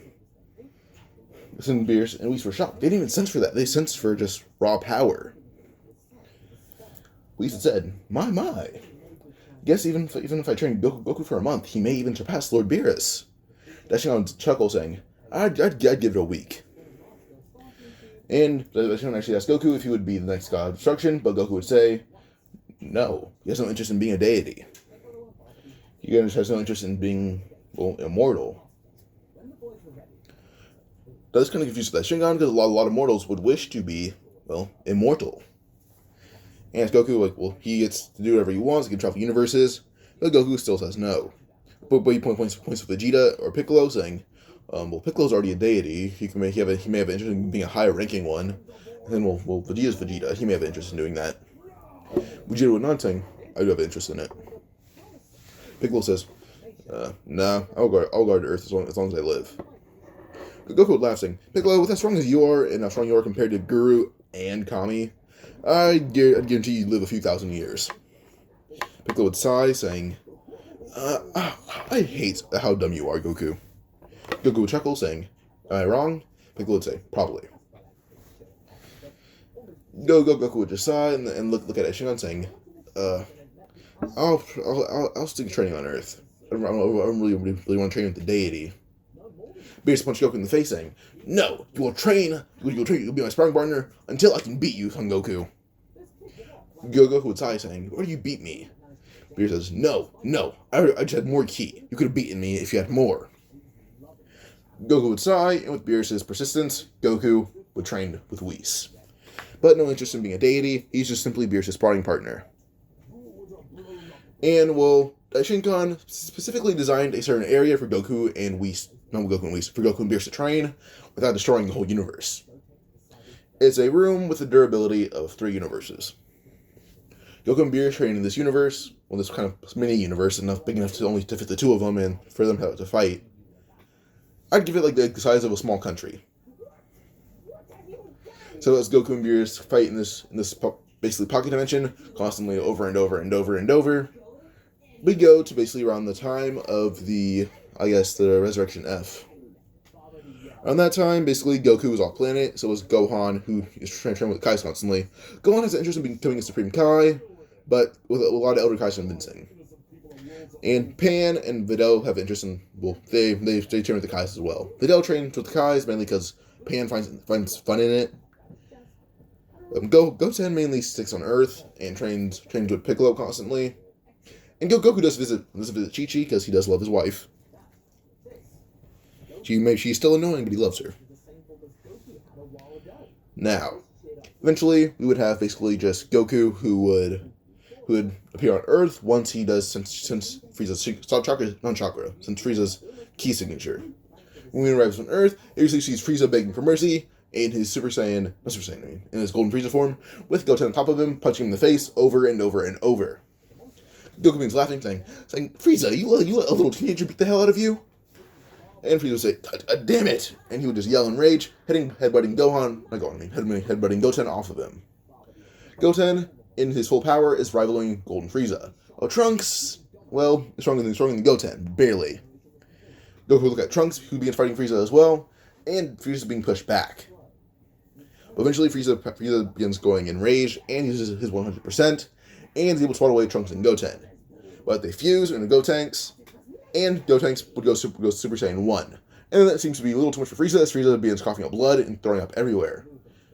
Even a beam from Sorbet is fired at Gotenks' back, but due to Gotenks being so durable and strong, well, their back is simply just singed. Not a hole shot through it, just a little bit of a singe.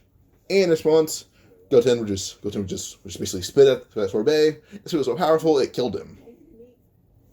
1,000 soldiers was pretty easily handled by Piccolo. Legit appeared in front of them all and swatted them all away like they were flies. Tien and Roshi joined in because Roshi has a bit of a joy for fighting currently, due to training with Piccolo and Tien a few years prior, and, well, has been addicted to it ever since. As Roshi is now basically known as the strongest man in the world, because Goku is not interested in the title.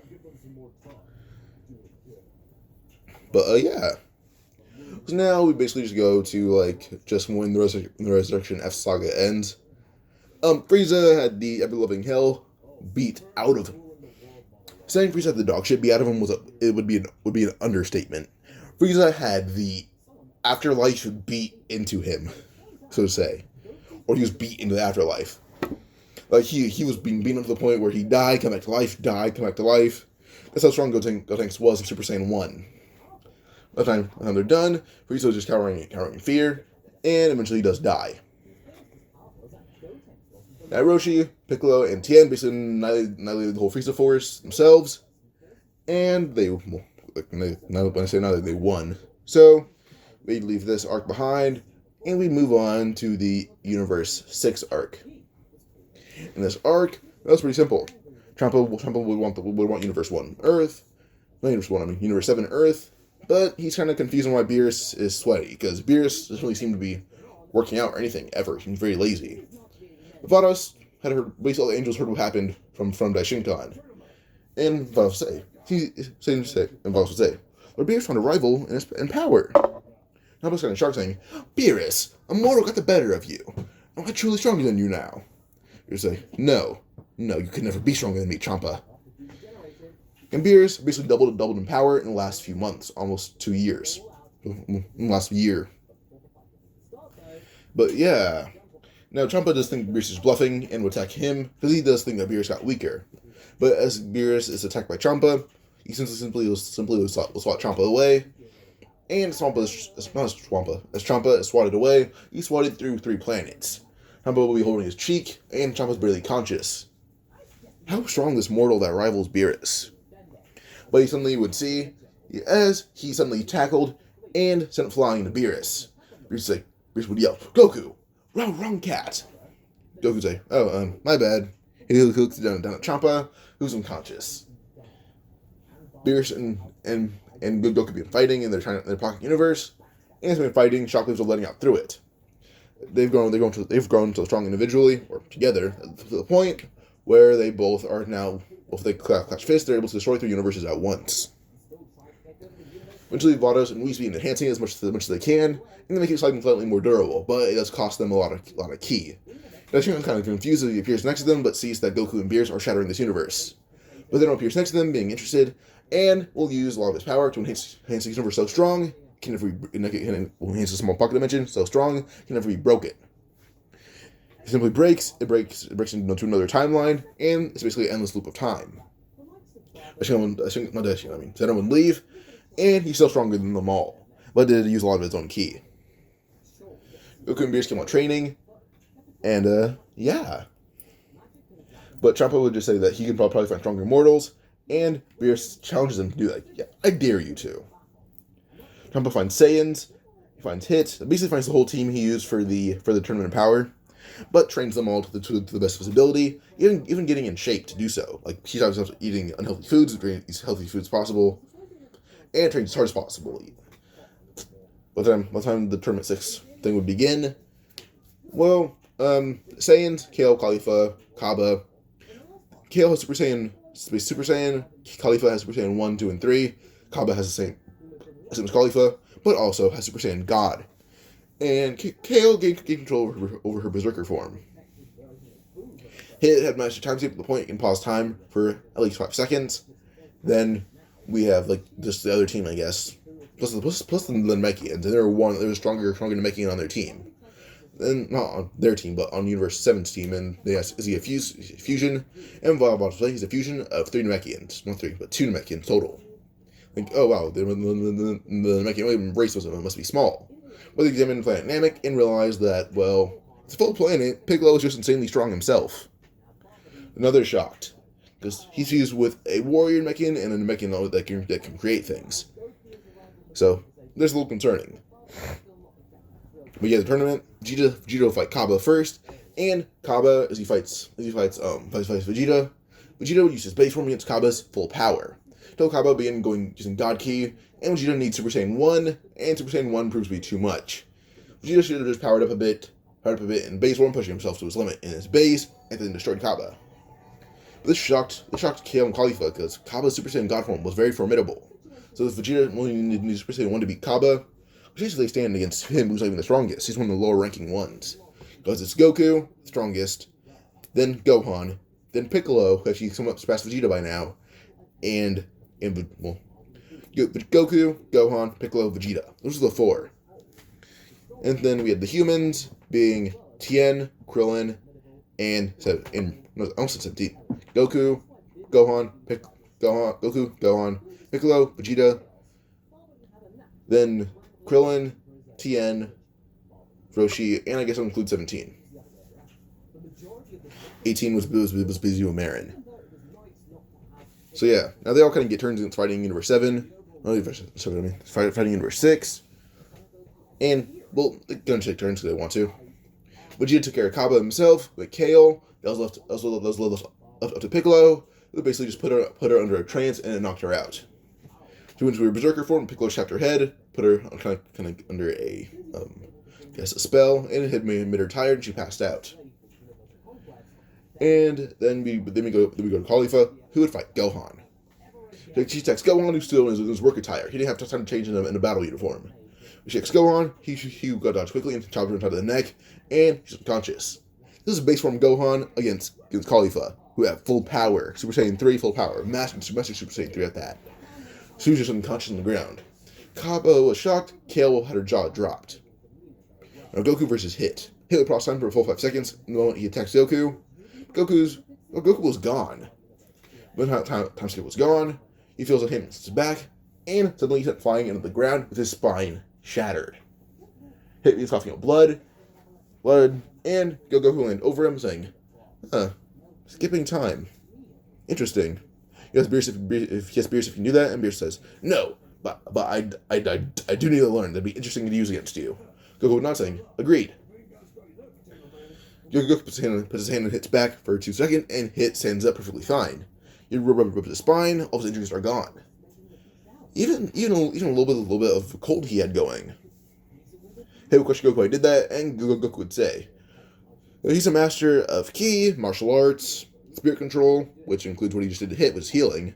He's a master of anything Hit can name, just not time skip, because his Hit is specific to that. Hit was a Super Saiyan then. Goku would not saying, basically invented it. And he would say, Super Saiyan God. Goku says, easy. And, well, Khalifa and Kaba heard Goku say, easy for Super Saiyan God.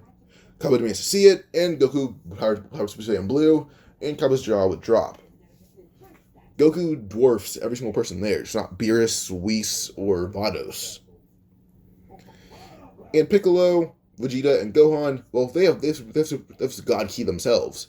Vegeta and Gohan having Super Saiyan Blue, Super Saiyan God Blue, and then, well, when Piccolo's having blue-eyed Namekian form, which is just God Ki. And Piccolo and Vegeta still rival each other if they use God Ki. But yeah, now versus Frost, that would be Tien.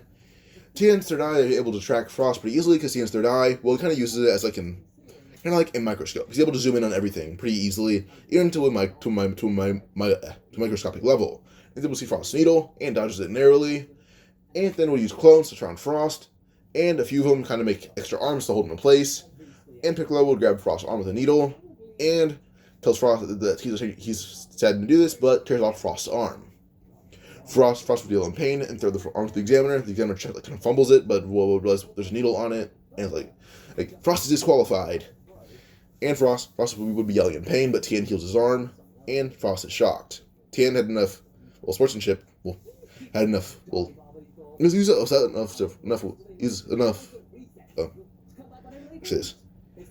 upset enough with Frost to tear his arm off, but had enough sportsmanship to heal him, so he wasn't in pain. But Tien will look at Vados and everyone else there, saying, make sure Frost does not get his arm back. Vados was not saying, alright then, and she makes it so Frost's arm can never come back. Frost would have to live that punishment of being an underhanded opponent.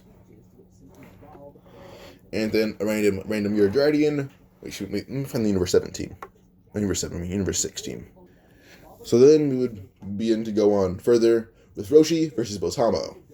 Botamo will attack Roshi, thinking he's just some frail old man. But the moment Botamo will attack Roshi would suddenly hit Botamo in his wrist as hard as he can, and Botamo actually yelps in pain, jumping back and holding onto his wrist. When he jumped too far back, suddenly Roshi appears right in front of him, buffed up, and a simple push shoves him right out of bounds. Botamo is shocked and begins fumbling his words as Roshi chuckles, saying, "I'm a battle-obsessed old man. You should know better than think I'm frail." Roshi jumps back into the stands, landing on his feet, and sits down. Then Vegeta versus 17. Now Vegeta attacks 17, and 17 will actually say a word that shocks everyone. 17 doesn't seem to show any signs of slowing down, no matter how trapped he is in the room of smoke. And she tells Vados to make the room smaller. Vados does so, and he said out loud that he's an android. Well, he's not really fully human. He's basically the same as Vegeta. And Vegeta immediately froze when he heard that, and a giant hole blasted right through Vegeta, and Vegeta falls over, so to say, dead. 17 lands, and he then inhales as much as he can, and all the smoke is now in his body.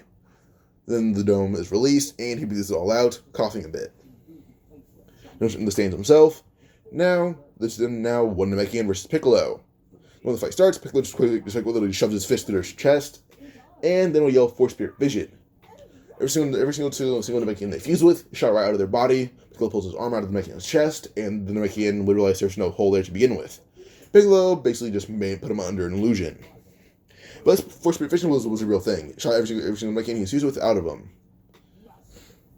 Then, next round, another Namekian, and Piccolo wanted to take this fight, and just one shot that very simple Namekian. Basically infusing his arm with a bit of God Ki, and putting it on their chest, and shooting God Ki into them. The God Ki was insanely hot, and dried up their body, making them pass out. Piccolo then turned off the God Ki, and began healing them, and they buffed back up, but were still unconscious. Now back to a pause.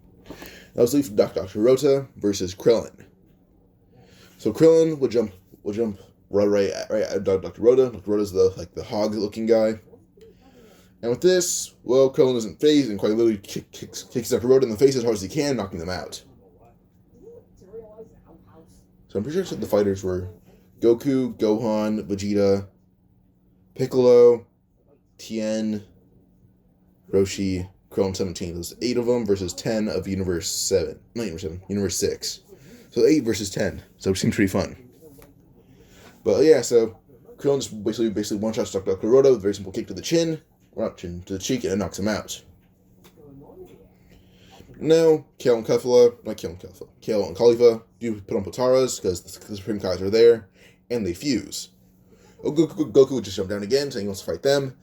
And they say, well, he needs to power up then. But he does refuse. But they power up to their full power and tell Goku that they're going to kill him. But they rush at Goku. Goku breaks in front of them using 1-inch punch, sending them flying in the air. They're already unconscious. But they gain consciousness as they land on the ground again, not wanting to go out of bounds. But Goku punched them so hard, they went right straight out of the Berserker. And now they see why Goku's the strongest one on their team. But Kefla tries to go full power, even buffing up a bit. But Goku would just say that this is a bother or a bore, and he kind of slaps the air lightly.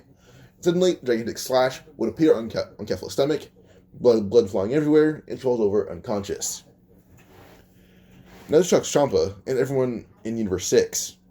He kind of just waved his hand in the air, and that knocked out Kefla. Goku would chuckle, saying he could fight their whole universe and win, even against their destroyer. Namek yelled, saying, "Want to bet?" Goku would say, "I will bet you my universe." Vados would chuckle, knowing the outcome. Goku would win. But Champa doesn't hear her chuckle, and she heals everyone on the team, and gives them a bit of power. Now Zeno would feel the power of an angel given to a bit of mortals, and question why, but Vados just says, "Watch this, Zeno, it's gonna be fun." Now Zeno hearing it's gonna be fun will actually listen to Vados. But he does whisper in her ear saying, "Don't tell me what to do or I'll kill you."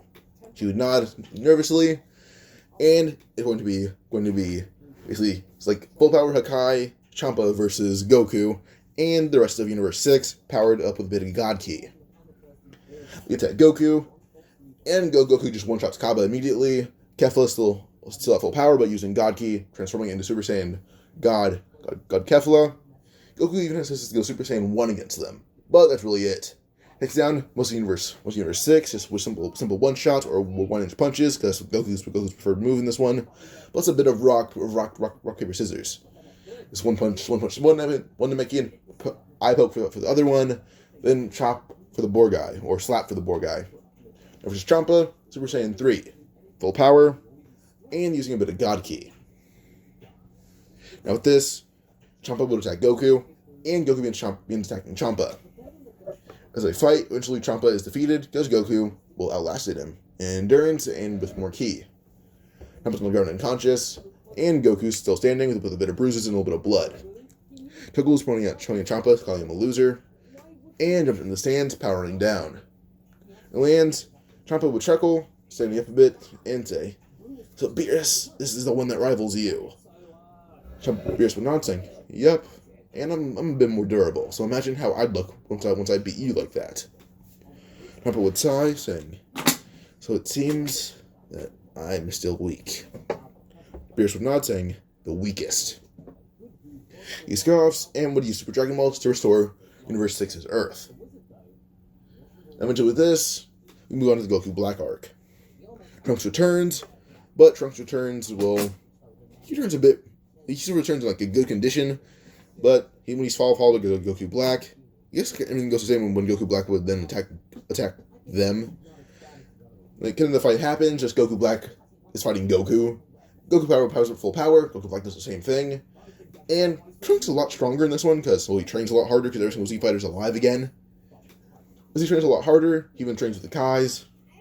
Well, Trunks doesn't have God Ki, but he has the ultimate form, because he did break the Z-Sword by accident. Because he's a really good swordsman. He won't test swordsmanship against the strongest material in the universe, broke his Z-Sword, got the ultimate form. But Goku Black still wasn't really faced by Gohan. Found the form interesting, and was able to kind of somewhat tap into Super Saiyan. But Super Saiyan Rose was the result, so fight Goku doing this one, and kind of ends the same way. But before the time machine is destroyed, Goku takes a blast head on, and once tests his durability against Goku Black, because Goku Black seems to be getting a lot more injured than him. Like I said before, a lot of times, Goku's not an idiot. He keeps an eye out for everything. The battle IQ is a lot greater than in canon, which just Steven want him to do, will just make him do this one a lot more. He takes the blast head on and examines everything. He's more durable than Goku Black. Once Goku Black leaves, says this out loud, and they realize that Goku doesn't have a hole through him, but he's bleeding a bit. Beerus would laugh, saying, "If Goku Black is weaker than you, why don't I just go handle him?" Goku would say, "No, if he has my body, he's literally learning as we fight." I'm guessing that Super Saiyan Rose, whatever he called it, well, he's probably rivaling me now. If he learns as fast as me. Zamasu, first, the people head to Universe 10, and first Beerus tells Zamasu to fight Goku at full power. Goku's like, are you sure won't Zamasu kill him? And Beerus says, "No, that one can beat me if he grows fast enough." Goku's kind of nervous now because Zamasu will be the one that may die. But Zamasu will attack Goku, and Goku simply just slaps him to the ground, and Zamasu is on the ground unconscious to try and slap and print hand and print on his cheek. He wakes up, wants to challenge Goku again, he looks at Goku, and proceeds to get slapped again. Zamasu does this for hours, getting slapped over and over and over. When he's done, Zamasu's face is covered in blood, and he's, done. Now, Rumshi would immediately appear from Beerus, demanding why he's in his universe for so long, and asking why Beerus is leaving his universe unattended. Beerus would say, well, he can leave his universe unattended as unattended as long as he wants to. Everyone in his universe is strong. But Rumshi would just tell Beerus that he's cocky, but looks at Zamasu, who's unconscious and covered in blood. He thinks Beerus did this until he looks at Goku, who's kind of sitting on top of Gowasu, because Gowasu wanted to fight Goku as well, just to get an example of his power. And one very simple flick to the ground. So Gowasu, being the loser, now is nice to be a chair. Goku waiting for Zamasu to get back up again, and Rumshi will question Beerus who that mortal is. He beat a Kai at least. Who is Rumshi's? I had a paper that told me who Rumshi's. Right here. Wrong paper. So Kusu will assume that this is Son Goku and say it out loud. And this one Beerus says, "Yep, that is legendary Son Goku, I guess." Now, immediately Rumshi's like, "Who the hell is Son Goku?" And that's when Kusu's like, "He is the mortal who rivals Lord Beerus in power." Rumshi froze because it's kind of, people have heard from Champa that that Beerus got a lot stronger. So when they hear that this mortal rivals Beerus, who's getting stronger currently, Rumshi's going to shock what does demand to fight Goku. Because he demands, Goku will slap him in the face, saying, "You don't demand anything from me, you weakling." Goku has been pissed off with Zamasu a lot, plus Goku Black, so he's in a bad mood. So Rumshi will attack Goku, but Goku obliterates Rumshi, at full power, not even holding back one bit. He held back against Universe 6, holding back against Rumshi, not an option. Rumshi pissed him off. Then he's done, he's held back by Beerus. The Beerus yell, Goku, Goku, don't kill him. Rumshi's coughing out blood and throwing up. And Kusu's like, that was more barbaric than I thought it would be. And that's when Whis would say, excuse him, he's a bit upset at something. But eventually they leave once Rumshi's healed. And Zamasu would wake up after like a day or two and then decide to steal Goku's body. To steal, not steal, but yeah. Then they arrive. They see Goku and everyone else arrives in their current time. They see Goku fed up and just not fed up. They see him like just upset, covered in blood, and they ask what he did. And Beerus would say, "Well, he almost killed a destroyer and 2 Supreme Kais. Almost, not did." Shinra chuckles, saying, "Goku, you were really that upset?" Goku not saying, "They all pissed me off." Well, I guess Goku was okay. Shinra would say, he's a usually docile man.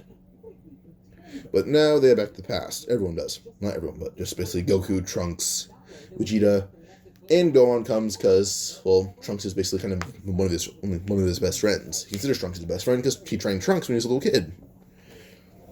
When they arrive in the future, well, we see Goku Black fighting Gohan. Gohan and Goku Black are fighting with Gohan in Super Saiyan 3, and Gohan kind of shocked that he got this strong. But suddenly, Goku Black's about to kill Gohan. Suddenly, Goku Black's arm comes flying right off.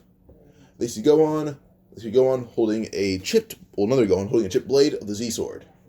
Gohan held on to that because he's still pretty good with it. And plus, he's able to make the rest of the blade using Ki. They see him using Chip's side. They question who Gohan is. Goku Black does.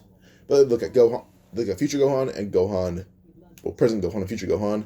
And they're the same person, but different timeline. Now Gohan from the past, future Gohan would just ask President Gohan what he's doing, and President Gohan just says he's helping. So he would power up to his ultimate form at full power, or his godly ultimate form, and the aura went from red to blue, and his sword began having Ki through it, and he began slicing up Goku Black. Goku Black doesn't know how to bring out the full potential of Goku's body, because Goku's power was so vast, he had to learn how to even use his full power without holding himself back. With this, basically, he was able to just, be a lot more brutal. He eventually kills Goku Black, but Zamasu arrives. Gohan was very impressive, yes, but Gohan didn't go full power. When he fought Khalifa, it was very simple. Well, it was just one simple blow to the neck. So they didn't think Gohan was strong. They thought that Khalifa was just weak. No, she wasn't. Gohan is simply just broken. In power, at least. So yeah. Now, eventually with this, basically we'd have Gohan attacking Zamasu. Zamasu would attack Gohan back, but they hear a loud yell. Gohan basically Future Gohan talked to Goku, missing him, and basically told Future Goku what happened to Goten and Chi-Chi. Goku let out a roar in anguish and anguish, anger, everything. When he yells back, he then charges right at Zamasu at full speed, with tears streaming from his eyes. Zamasu's punched in the ribs, and, well, Zamasu for the first time in years feels extreme pain. Zamasu gets his body beaten, mangled, destroyed. Every single way that Zamasu imagined pain happening, it happens. Goku's imagination is running wild with ways to hurt Zamasu, over and over and over and over. He's been in the past for hours now, and Zamasu's begging for mercy, and Daishingan and Zeno appear questioning what the large key signature was about. They see Goku, and they see a Supreme Kai beaten and bloodied, and, well, healing. But then they see a time machine, and they see Shin watching.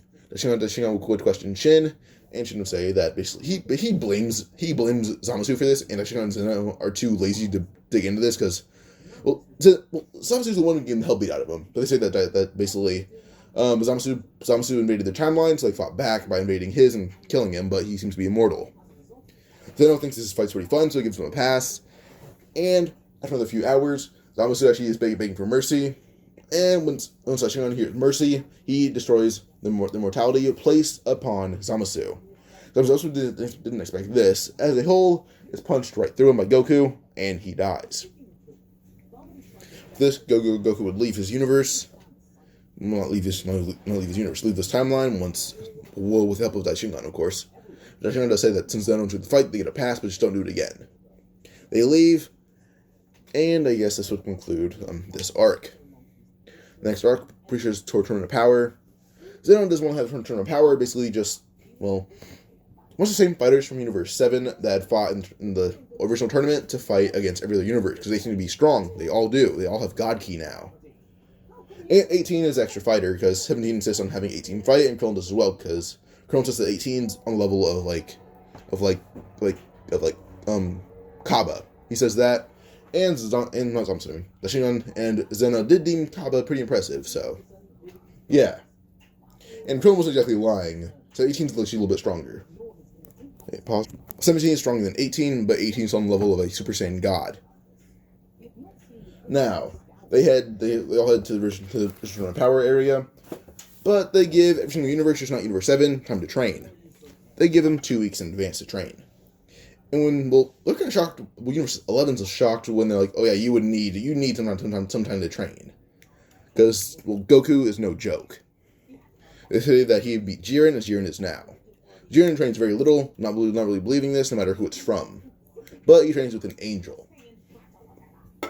Now, eventually with this, basically this leads to just, I guess, Daishinkan having tournament power start. And, Zeno's kind of watching this as Jiren would head towards Goku. Every single destroyer and mortal deems Goku the reason of this tournament. They think he started it, until Beerus would say, he didn't start it. Basically Beerus and Choppa had a tournament, and Zeno thought Goku was so strong, he started this. And now the destroyers know that Goku's just so strong, Zeno thought he could destroy every single universe himself, or that Universe 7 was the strongest universe. And Zeno was not wrong. Goku takes out everyone that comes near his universe. Universe 6 knows to stay away, so does Universe 10. Universe 6 and 10 stay distance away. So yeah. But Kaba chases Khalifa, and Kaba and Kale chase Khalifa, who's running at Goku. She's running at Gohan, and then Hit chases them, not wanting them to die. And then the Namekians run towards Piccolo. As everyone runs towards Piccolo, they begin trying to fight him, but they want him to use no powers. Just pause. They want Piccolo to not use any God Ki, just normal mortal Ki. Well, they use God Ki. Piccolo agrees as they attack him. They think they're going to win, but they're thrown around like it's nothing. By the time they're done, by the time Piccolo's done at least, they're on their knees begging for mercy, and Piccolo is just sitting on top of both of them. They unlocked God Ki first. They didn't have the chance to learn Super Saiyan. Not learn Super Saiyan. They didn't have the chance to learn Super Namekian. Piccolo did, and it's mastered. He has multiple stages of it. His body even been going through a slight color change, point where his body would go from red eyes, then to his body getting a slight darker tint, point where it looks a little bit red. He used that power and beat them both. But yeah, so Khalifa would fight Gohan as she has Super Saiyan God and Super Saiyan Blue. But she attacks Gohan. Gohan uses his godly ultimate form, and one shots Khalifa. And she's flying through a rock, and not through a rock, but through one side of the arena, and she's just shocked that everyone is that Gohan could send someone flying so hard through it.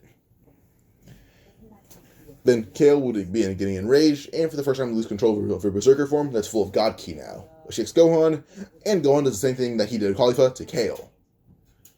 One shocks again, and Kaba tries to retreat, but Vegeta insists that Kaba fight him. And, this fight it's not even a fight, it's just quite literally just Vegeta teaching Kaba in the middle of the fight. Not in the middle of the fight, but in the middle of the arena. Kaba is essentially able to, somewhat get a grip and go Super Saiyan Blue beyond Blue. And now Vegeta goes Super Saiyan 2, fighting Kaba, which is a little bit overboard for Vegeta. Kaba is obliterated, but they thank Vegeta for the help.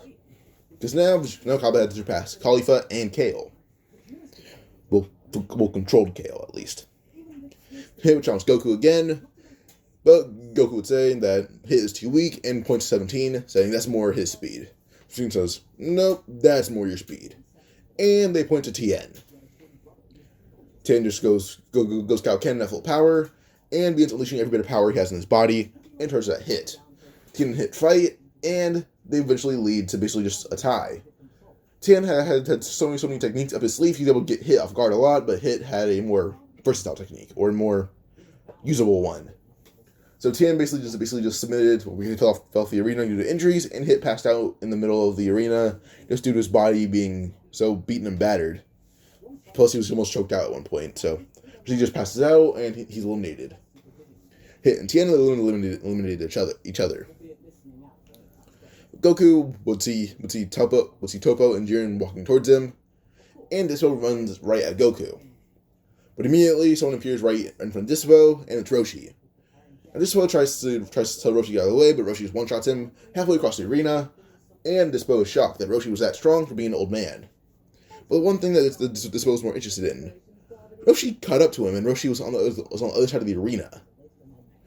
Roshi chuckled, telling Dispo to come at him, and Dispo and Roshi proceed to fight at the same speed, same power, everything. I'm kidding, not the same power. Roshi's still in his frail form, not even buffing up or using any God Ki.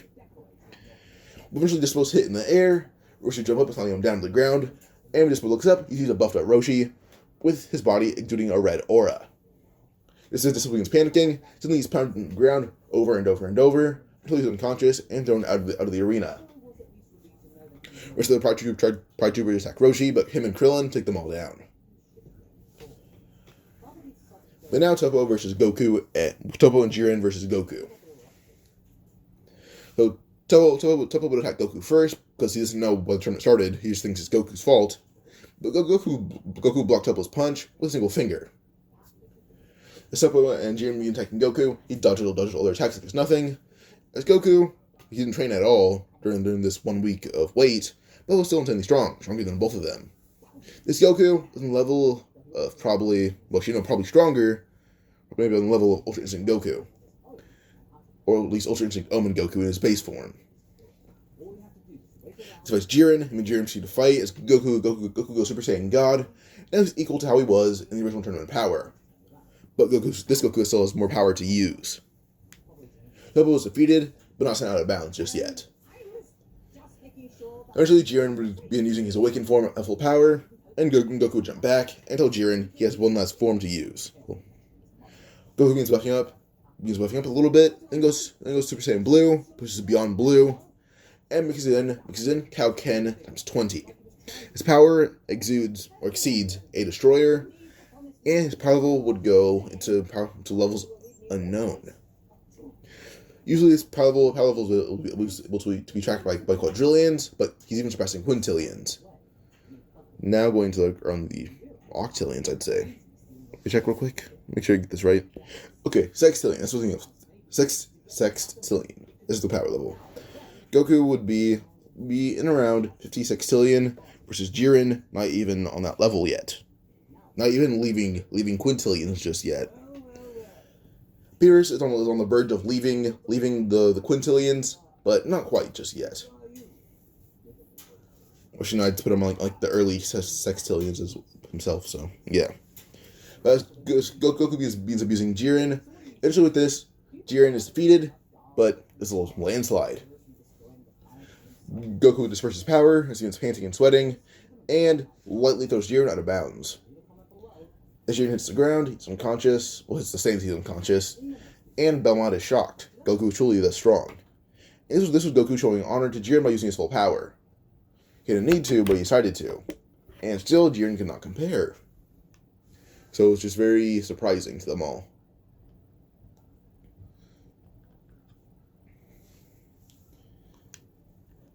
So now, we go to basically just when tournament power ends. It ends, Goku is named the MVP. Versus were not erased because they didn't have that idea. He wanted to test everyone's power against Goku. So, I'm turn this down so I don't copyright. So, Goku's wish is basically just, well, you can't think of any wish. What would the wish be? He wants to unlock Beerus' potential so he could have a better rival. He says this, Beerus laughs saying, "Goku, you idiot!" Beerus at full power is now rivaling Goku at full power. Because when Goku went to full power, he was past Beerus. Now him and Beerus are equal. And Super Dragon Balls were the thing that was needed to unlock Beerus' potential. Piccolo could not have done it. Elder Mori could not have done it. It would need the Super Dragon Balls. It was a very, very coincidental thing. Play back to their universe, and now we go in the Moro arc. When Moro escapes, Goku and Vegeta offer to be used as like officers of the Galactic Patrol. Goku would find Daishinkan. He'd find Moro. When he finds Moro, well, Moro also does try to use his whole key from Goku, but as Goku's a little bit too fast for this, he just completely obliterates Moro himself. But gets bored of Moro, so he lets Vegeta handle it. And Vegeta quite literally shoves his hand through Moro's gut and pulls it out a certain way, tearing Moro in half, killing him. And it was just because Goku got bored that Vegeta killed Moro. Now the next arc, Granola arc. Well, the Heaters who tell Granola about the Saiyans and about how they rebelled against Frieza. And Granola's like, I don't care. He wishes to be strongest in the universe. That still doesn't work. Goku is the strongest, regardless. He grows in strength too fast. But Heaters do tell Granola about the god of destruction, Beerus. And Granola's like, he's a deity. So he's not really in the universe, right? So, well, he's in the universe. He's in his own universe. Or at least on his own realm, I guess. But they do say that Goku, or when the strongest Saiyan, he's kind of out of the realm of mortals. He's in the realm of deities. So Granola, no matter what, will not be able to surpass him. Granola's want to fight Goku just to test that out. He's able to find somebody to get Goku's interest. And now he goes basically just when Goku, Granola, and Vegeta first meet. But now it's Goku, Gohan, Piccolo, Goku, Gohan, Piccolo, Vegeta, Goten, Trunks, and 17. These 7 are now a group that prefers to train together. They like it. So yeah, as they all train together, well, they're kind of on a random planet. And this planet is just basically Goku teaching them, alongside Piccolo, and Vegeta's training under Goku, and Piccolo training the rest of them. Well, Gohan and Vegeta training under Goku. Granola arrives, he manages to fight the Saiyans. Gohan says he's as half Saiyan as he count, and Granola's a little confused, but says, sure. But 17 and Tien attack first. As they attack first, well, Granola doesn't deem them very, very formidable, but he beats them both.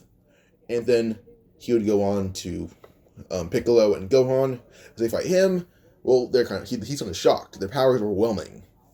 But eventually Piccolo would hit his knees, land on his knees. He was getting up once more after around 5 minutes. But Granola would question why. Until suddenly, Piccolo's eyes would turn white, and he has a bit of an aura around him. It's been a few years since the Tournament of Power, like 1 or 2 years, maybe even 3. But Piccolo, he's been training with Whis a lot more, because he joins in on training a lot. But yeah, since he begins his powering up, he'd go Ultra Instinct, Omen. And he's actually able to hit somewhat. But him and Granola proceed to fight. Piccolo's kind of on the level he's above canonical Goku in the manga. So he's actually putting his hands on Granola, and him and Granola don't seem like equals, but Granola is still, kind of bleeding a bit and getting hurt.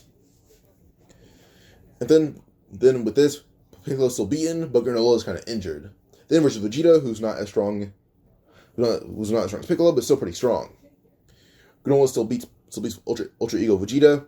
Vegeta kind of learned Hakai from Whis and Piccolo being kind of training with Whis and Goku being training with Whis. They quite literally just both. Vegeta still trains with Beerus a bit and learns Hakai. Not a good one, but Hakai nonetheless. And enough to use Ultra Ego. But now we'd go to basically just Goku versus Granola.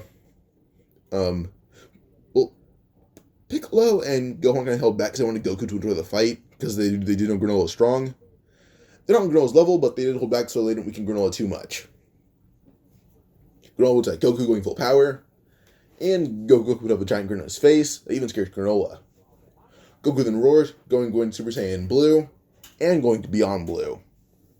He then slams his fist on Granola's face, seeing Granola flying, not across the universe, but flying through a few planets. And Granola's like, he's a monster, he's destroying planets, but Granola would realize the planets are empty.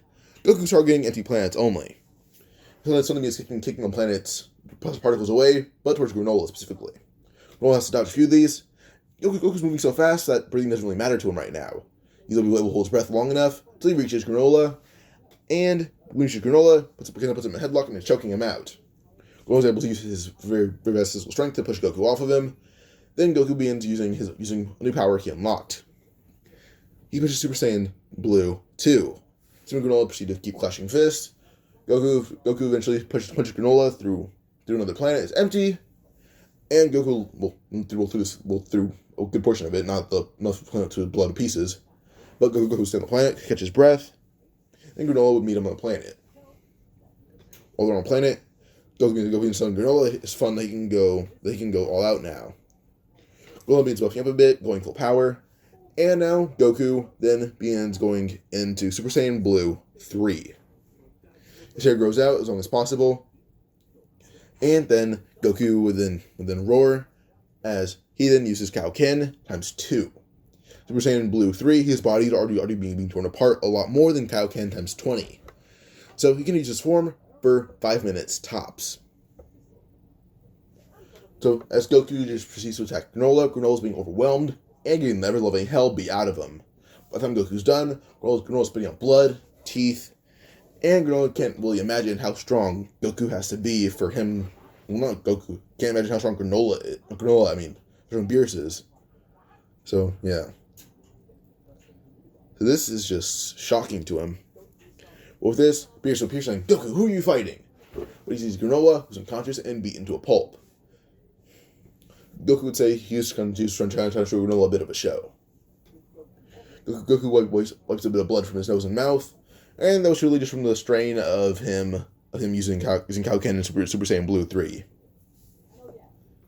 Now, he asks Whis to kill Granola. Whis does so, and they're brought back to Beerus' world. Granola wakes up, he's Beerus, and Beerus says, So, Piccolo tells me to use Hakai, huh? This confuses Granola, but Granola has the hell beat out of him by Beerus in the next 2 minutes. And now he's the new student of Beerus. Well, Granola does reveal the heaters, and Piccolo kind of is nervous about them, so he actually destroys the heaters in general. He destroys Gas, Oil, Maki, and Elec. Gas not using a chance, but Gas quite literally just has his spine broken, and then he's choked out by Piccolo. And that took place in 2 seconds. And then with Elec quite literally just pimp slapped 3 planets.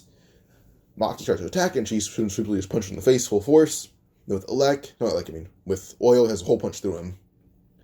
So, yeah. So with this, the heaters are dead. Granola is a student of Beerus now. And Goku is quite literally not qualified as a being of the universe, quite qualified as a being of a deity now. He's not qualified as a mortal, just a deity. And, well, this kind of offer Goku an extended lifetime to fight Beerus. This will basically just make Beerus strong.